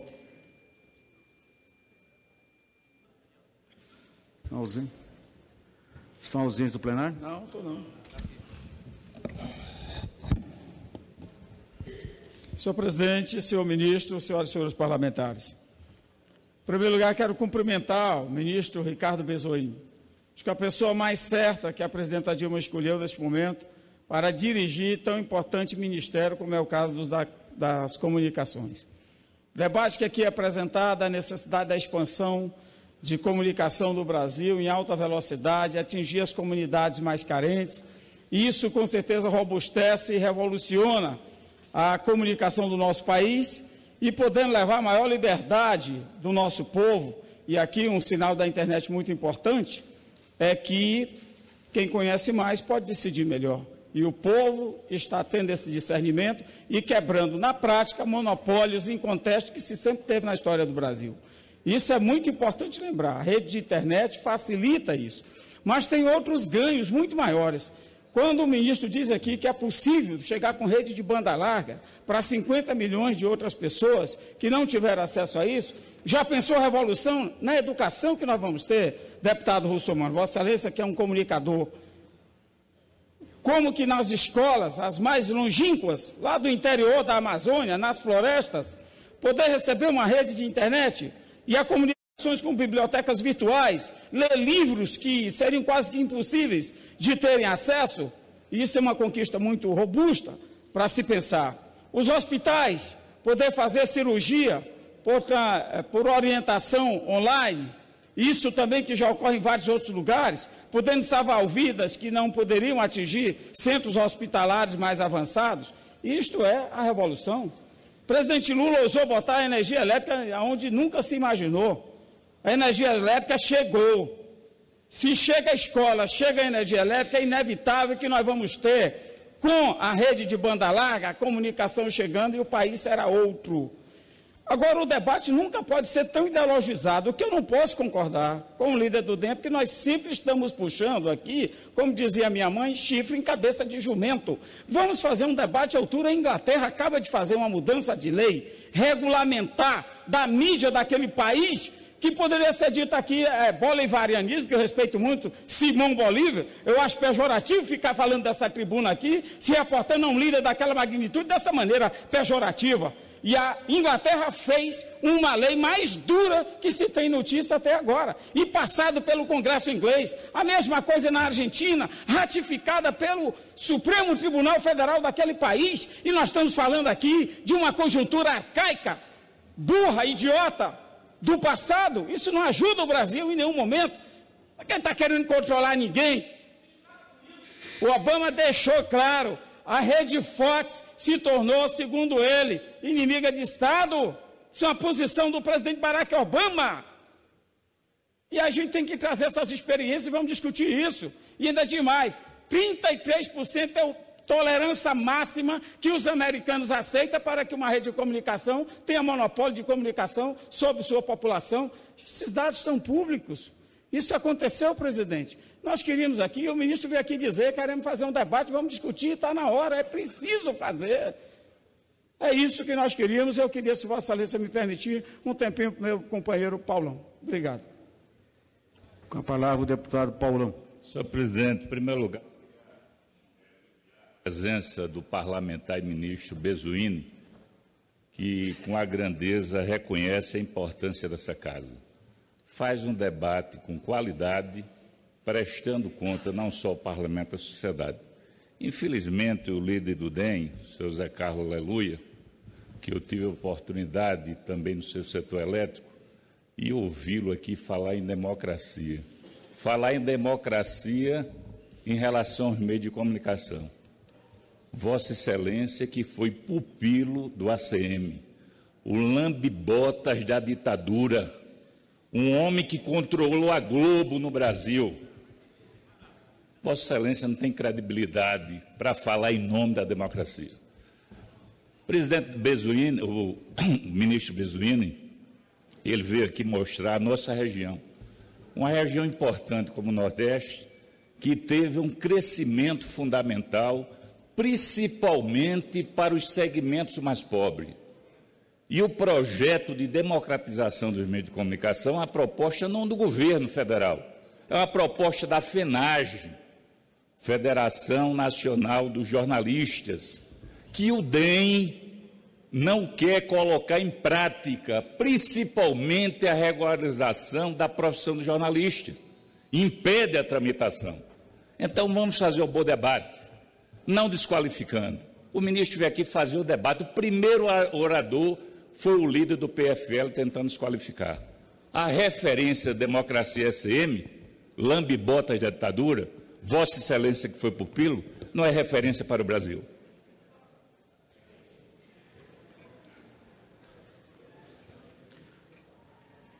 A palavra o líder Sandro Alex, do PPS. Senhor presidente, pela ordem, eu tenho direito à palavra, fui acusado e tenho direito à réplica. Nesse momento, senhor presidente, pelo regimento. Conselho a Sua Excelência... Rápido, 2 minutos. Sejamos rápidos. Serei rápido, porque o ministro... Eu só quero dizer ao deputado que falou, que eu não sei o nome, de que tenho muito orgulho de representar a democracia que não é a democracia do PT. Tenho muito orgulho de defender a liberdade de imprensa. Se o deputado está querendo perseguir a Rede Globo, que assuma que quer esquartejar a Rede Globo, como na Argentina foi esquartejado o Clarim. De modo que tenho muito orgulho da minha história, tenho muito orgulho do meu partido, e eu espero que ele possa ter orgulho do PT, como eu tenho do meu partido. O meu partido não é o dono do mensalão, nem é o dono do petrolão. Deputado Sandro Alex. Muito obrigado, senhor presidente. Quero saudar aqui o ministro Bezuini, seja bem-vindo a essa casa, que também é a sua casa. Quero saudar aqui também o deputado Emiliano, saudando a sua equipe, que que se faz presente. É uma satisfação saber que também Vossa Excelência faz parte, conhecedor profundo também que é desta área tão importante e vital para o Brasil. Nós estivemos juntos com o ministro Bezoini há poucos dias em Barcelona, discutindo sobre a telefonia móvel e a participação do Brasil, e fico feliz em ouvir aqui do ministro, até um pedido que fiz a ele, em um café que fizemos muito cedo, inclusive, em Barcelona, que era necessário que o Brasil estivesse lá mais presente, mostrando a sua força e comunicando mais ao mundo. Fico feliz e, do ano que vem, espero que possamos estar lá. E naquele evento, nós pudemos, no diálogo com as maiores autoridades que lá estavam, perceber que, infelizmente, o Brasil, ministro, tem hoje a maior carga tributária do mundo para as telecomunicações. É claro que isto não é somente do governo federal, e sim muito pelo ICMS, mas é necessário que nós possamos travar aqui o debate, porque a população tem que saber que a carga tributária em telecomunicações chega a 53%, Emiliano, em alguns estados. E estados que mais precisam de expansão de rede, como, por exemplo, Pará, que não é o meu estado, ele tem uma carga tributária tão alta. É necessário que possamos travar aqui o debate para que, com um fundo compensatório, não deixar nenhum estado no prejuízo. Isso é possível porque o uso será maior dos brasileiros com uma carga tributária menor. O brasileiro vai usar muito mais o telefone. Agora, também é necessário tocar, ministro, em um assunto chamado FUST e Fistel. Nós temos dois fundos com bilhões de reais, um é da universalização e o outro é da fiscalização, que é necessário que seja utilizado até pela nossa expansão de rede, senhor ministro. E aqui eu peço a Vossa Excelência que leve ao governo federal a necessidade de que nós precisamos usar adequadamente os fundos para os quais eles foram criados. E a expansão necessita disso. Concordo com Vossa Excelência com relação ao switch-off da TV analógica. Nós temos que ter um cuidado. Nós vamos desligar as TVs, mas temos que fazer com a certeza de que os brasileiros têm acesso à TV digital. E temos que fiscalizar. Nós vamos acompanhar os 700 MHz. Nós temos que também fiscalizar, ao longo desse ano, o cumprimento do cronograma, Emiliano. O cronograma estabelecido às empresas de telefonia para que elas possam dar a cobertura às áreas rurais e chegar a 100% dos municípios como estabelecido. A radiodifusão precisa muito de Vossa Excelência. Nós estamos em um período de transição, ministro.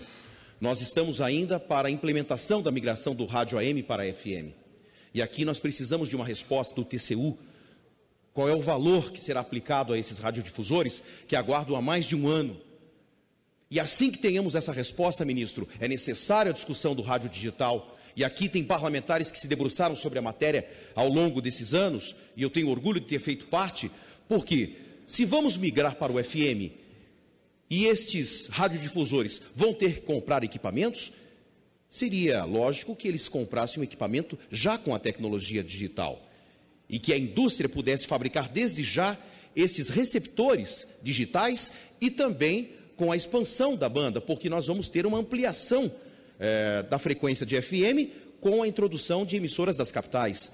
Mas isso é necessário se discutir desde já. O mercado precisa começar a produzir para que então as pessoas tenham os receptores, senão nenhuma emissora vai querer transmitir para que ninguém possa ouvi-las. Ou seja, são assuntos importantes. Fico feliz em ver aqui o senhor também colocar a necessidade de agilizar a tramitação dos processos. Nós buscamos esse autocadastramento e a celeridade dos processos e vejo em Vossa Excelência a boa vontade de fazê-lo. Finalmente, senhor ministro, é necessário que eu traga, e já é de conhecimento de Vossa Excelência, os problemas com o Postales. O senhor está assumindo agora esta pasta tão importante. Nós temos, ao longo da história, pessoas que foram indicadas para serem dirigentes, sem a participação dos trabalhadores. Para concluir, deputado. Para concluir. O senhor tem a oportunidade, senhor ministro, de mudar isto, escrever uma nova história. E aqui pergunto a Vossa Excelência, quais são os encaminhamentos que Vossa Excelência vai dar para mudar este quadro, que há 7 anos, ele foi saudado e equacionado, e nesses últimos 7 anos se tornou um déficit. Me parece necessário e justo que haja uma mudança e a participação desses trabalhadores. E está em suas mãos esta construção de uma nova história para essa empresa que tem a credibilidade dos brasileiros. Confio em Vossa Excelência. Nós temos muito trabalho.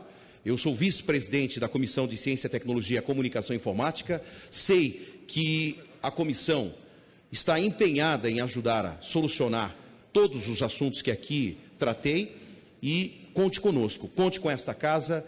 O Brasil precisa de melhor comunicação. Muito obrigado. Vocês com a palavra, Vossa Excelência, deputado Paes Landim, do PTB do Piauí.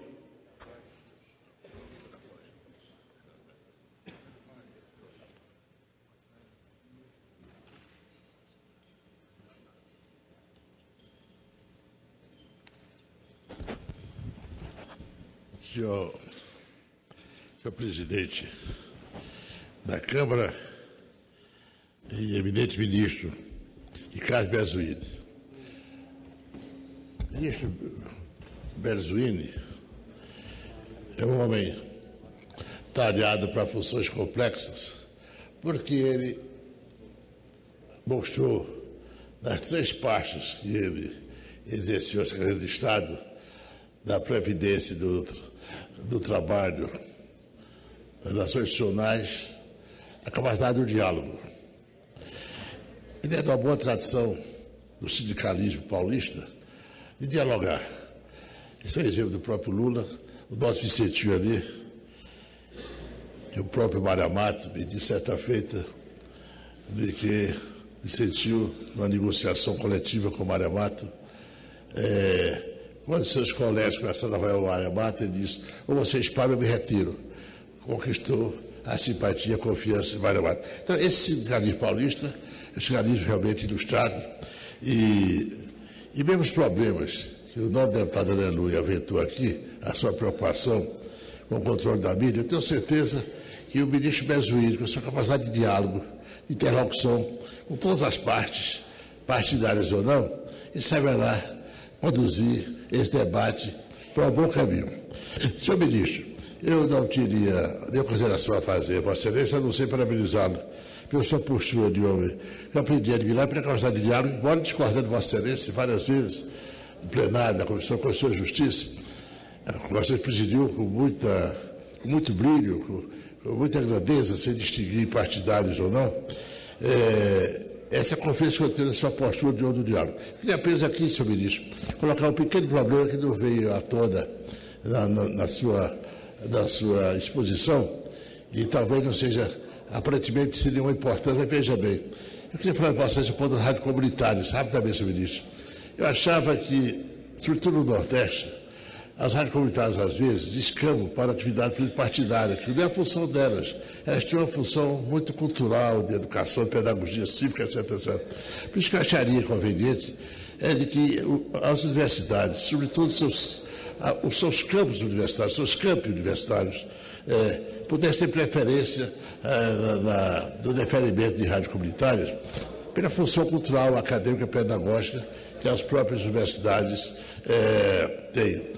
Eu vejo o exemplo do Piauí, que é um estado do tamanho de São Paulo, mas longitudinal, distâncias enormes de uma ponta a outra, 1.400 quilômetros.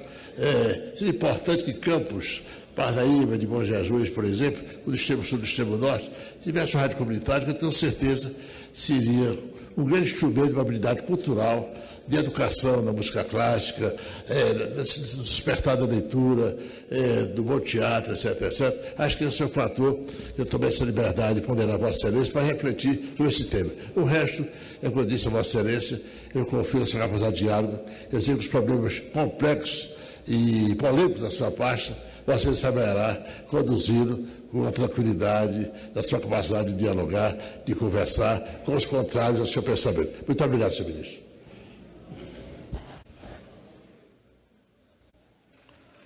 Com a palavra o deputado Chico Alencar, PSOL do Rio de Janeiro.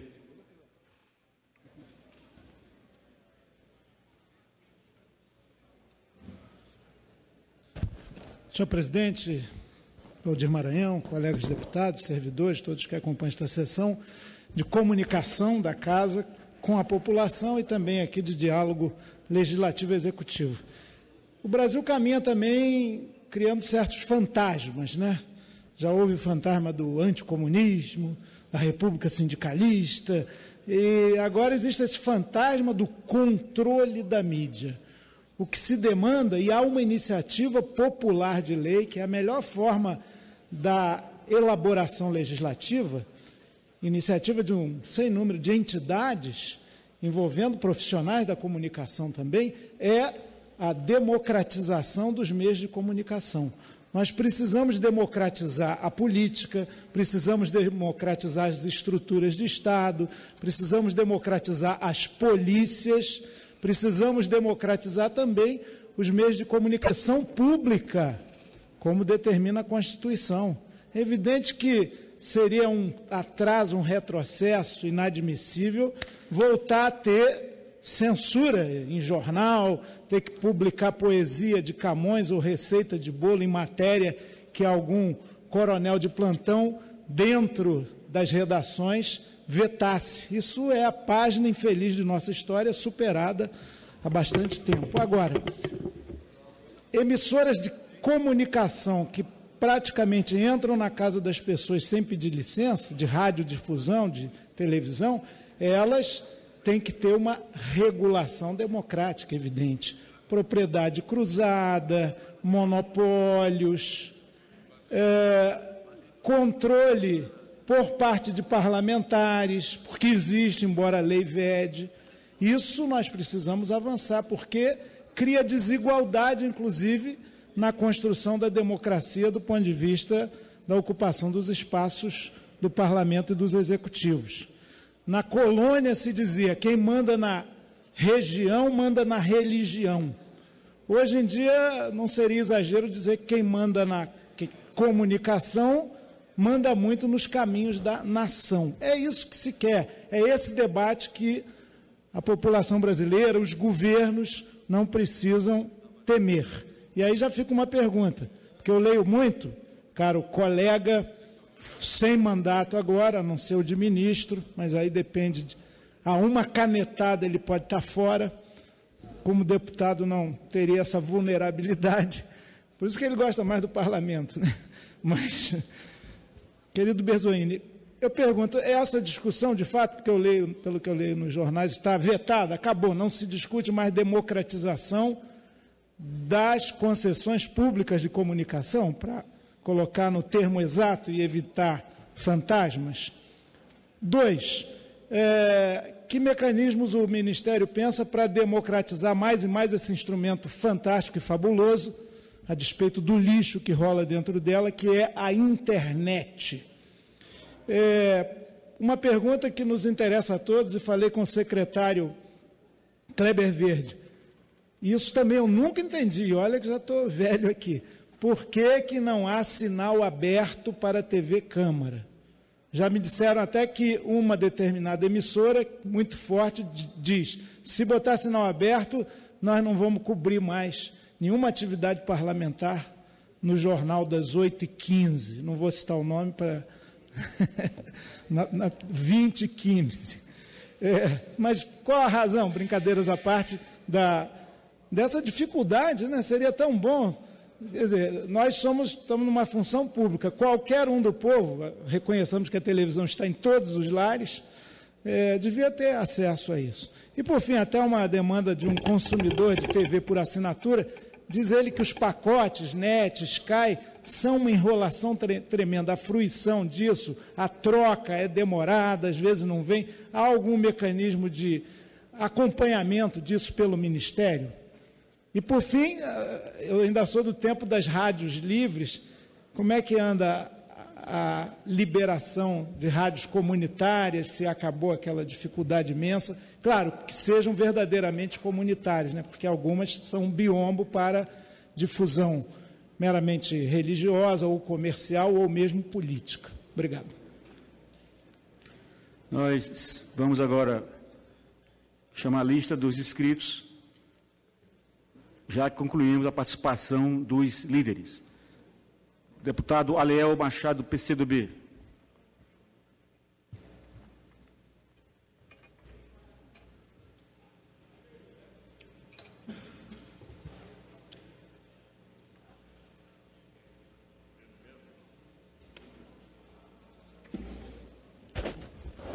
Senhor presidente, senhores deputados, deputadas aqui presentes, excelentíssimo ministro Ricardo Berzoini, é um orgulho muito grande participar de uma audiência dessa comissão junto a Vossa Excelência. Eu sou do PCdoB do Paraná, da cidade de Ponta Grossa.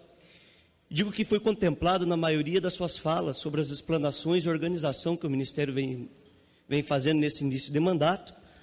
Porém, tem algumas coisas fundamentais que se afloram e se discutem com mais veemência durante as campanhas eleitorais e que depois acabam entrando no esquecimento ou mesmo nos acordos para que elas aconteçam, mas é nosso papel, principalmente aqui no Parlamento, de relembrar algumas coisas e tirar, como muito bem disse o deputado Chico, alguns fantasmas em relação a algumas coisas que precisam ser discutidas. Um exemplo é a questão da regulamentação da mídia, ministro. Tem muitos pontos importantes que eu gostaria de citar, infelizmente o tempo não me permite, mas discutir a regulamentação da mídia já é, em hipótese nenhuma, a gente querer censurar qualquer tipo de informação, mas discutir a democratização, discutir a regulamentação financeira da mídia brasileira, que hoje prejudica a nossa nação em vários setores. Nós vivemos somos verdadeiros reféns da atual mídia brasileira, que fica concentrada nas mãos de poucas famílias, não cumprindo o seu papel que deveria de cumprir. E nós temos sim essa responsabilidade de fazer. Fiquei muito feliz com a nomeação de Vossa Excelência. Eu sou militante do movimento estudantil, acompanhei seu trabalho aqui na Câmara dos Deputados, sei da sua atuação como ex-sindicalista, que também veio dos movimentos sociais, e o que me deixou muito feliz, a nomeação da presidenta Dilma no ministério de tanta importância, tendo Vossa Excelência à frente dessa pasta. Eu queria me colocar à disposição também para todos os debates necessários, levar todas as informações que o nosso partido, o PCdoB, comunga e preparou ao longo do debate dessa discussão, e dizer que esse é o grande desafio, ministro, que independente de posicionamento político ou das pressões que nós sofremos de setores importantes e poderosos que nós temos esse desafio ortogado pela população brasileira que acreditou nesse projeto político para defender e assim o fez nas urnas. Ao contrário do que a oposição, do que o PSDB, do que o PPS, do que o DEM diz, nós somos a favor de democratizar, somos a favor, ao contrário do que o DEM, da função de jornalista, de colocar credibilidade na mídia brasileira. Infelizmente, o tempo não me permite mais, mas quero agradecer, senhor ministro, essa presença. Para nós aqui é de suma importância ter a sua presença aqui hoje na Câmara dos Deputados e nos colocamos à disposição e cobro também. Vossa Excelência já está tomando as providências necessárias. Só para completar, presidente, Vossa Excelência está tomando as medidas necessárias, mas não poderia deixar de citar aqui o problema que nós estamos tendo hoje em relação às companhias telefônicas da internet em relação aos celulares. Existe uma grande cobrança e, infelizmente, foi um golpe contra, principalmente, a nossa juventude, o pessoal que depende e hoje utiliza meios da internet através do celular para interatividade, para poder trabalhar também, para questões de estudo e numa decisão monocrática, através daqueles contratos que jamais são lidos, muitas vezes assina um X de que leu o contrato, enganando a população brasileira. Agora vem com essa notícia e manda uma mensagem dizendo que vão cortar a internet, seja de celular privado, de pós-pago ou pré-pago. Isso é um absurdo. Gostaria de parabenizar a Vossa Excelência pela atitude que tomou e nos colocar à disposição também. Muito obrigado, senhor ministro. A palavra ao deputado Givaldo Vieira, do PT do Espírito Santo.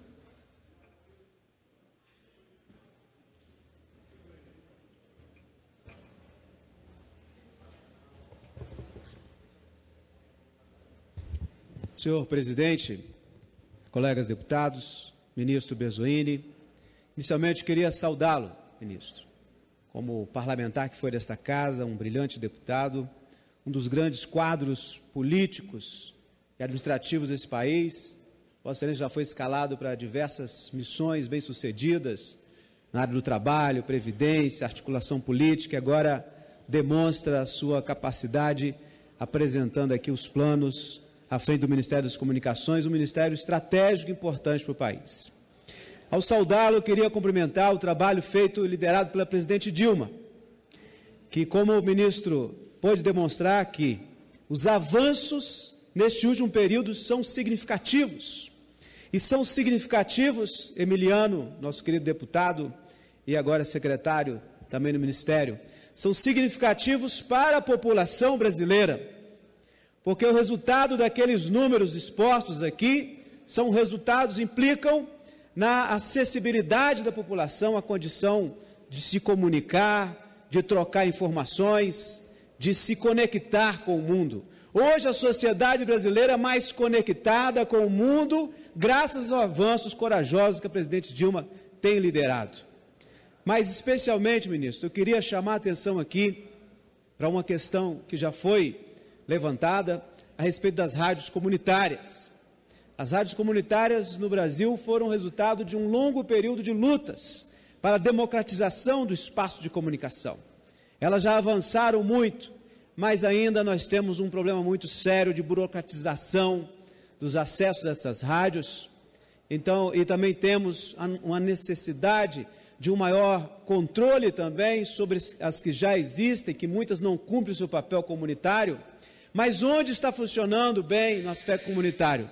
Nós temos uma verdadeira revolução na comunidade local, com a participação nesse instrumento de comunicação importante que é a rádio comunitária. Então, pergunto a Vossa Excelência o que nós temos pela frente no aspecto do apoio às rádios comunitárias como um mecanismo importante da democratização da comunicação brasileira. Obrigado e parabéns. Com a palavra o deputado Zé Geraldo, do PT do Pará.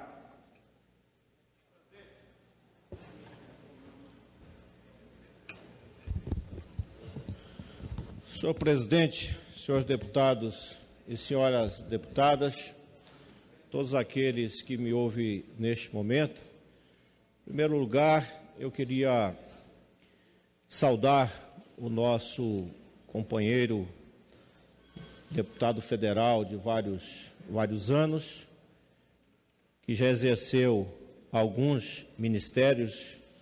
Me lembro que quando cheguei aqui em 2003, nós vivemos aqui duros embates, tempo da reforma da Previdência, e o ministro Bezoini era ministro, depois foi presidente do nosso partido em momentos muito difíceis, como no momento que nós fomos duramente atacados, pelo democrata, inclusive, que se expressou de forma tão enraivecida nessa tribuna. Mas nós estamos governando esse país e penso que Bezoini é um patrimônio do nosso partido. É uma estaca muito bem fincada, inclusive agora naquele ministério. E eu quero te dizer, ministro, que eu tenho a expectativa que você, como ministro, possa também dirigir o seu olhar para regiões mais distantes, como a região norte do Brasil, como a região amazônica. Eu sou do estado do Pará e conheço as dimensões continentais, territorial daquele estado, onde, para se chegar em Jacareacanga, um município que está na Transamazônica, divisa do Pará com o Amazonas, em Castelo dos Sonhos, divisa com o Mato Grosso, lá na BR-163, lá as pessoas querem telefonia celular, que ainda não tem, apesar de ser um povoado com 15 mil habitantes, 20 mil habitantes, e lá tudo que você prometer e falar, eles te perguntam, mas deputado, e o celular? E o celular? E tenho certeza que Vossa Excelência vai trabalhar para que realmente nós possamos ter todos os distritos, porque nas cidades, todas as cidades, bem ou mal, mas já tem uma comunicação bem melhor. Mas nos interiores, nós ainda temos os computadores chegando nas escolas, mas nós não temos a internet funcionando. Nós ainda não temos uma antena, porque onde não tem fibra ótica, tem que ter uma modalidade de antena. E a fibra ótica, por mais que ela avance, mas em algumas localidades, essa fibra ótica não vai chegar. Então, tenho certeza que o Ministério está em boas mãos. A presidenta escolheu a pessoa certa para concluir, senhor presidente, e dizer que quero pedir a Vossa Excelência que nós possamos fazer mudanças na lei de rádio comunitária, inclusive ampliando a capacidade dos seus transmissores, para que nós possamos, com as rádios comunitárias, poder também chegar, né, nos interiores dos nossos municípios, porque hoje o alcance é muito pequeno. E vamos agir para que aqueles oportunistas, né, que conseguem uma rádio comunitária e viram o dono da rádio, essa rádio vire patrimônio dele, isso não mais aconteça nesse país. Meus parabéns pelo seu trabalho e, com certeza, Vossa Excelência, mais uma vez, vai demonstrar sua capacidade nesse ministério. Deputado Leonardo Monteiro, do PT. Convido a sua excelência, ausente do plenário, convido o deputado Pastor Franklin. Ausente do plenário, deputada Luciana Genro, Luciana Santos. Ausente do plenário, deputado Marcon.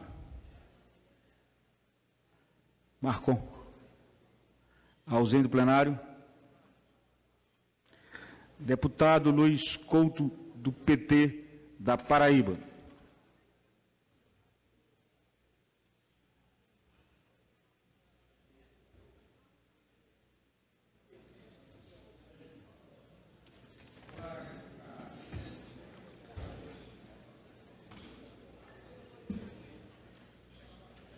Senhor presidente, ministro Bezoini, em primeiro lugar, eu queria parabenizá-lo pela forma como apresentou com clareza, com transparência, aquilo que o Ministério das Comunicações está realizando e as propostas que tem para fazer com que as comunicações no Brasil se tornem cada vez mais o espaço que possa chegar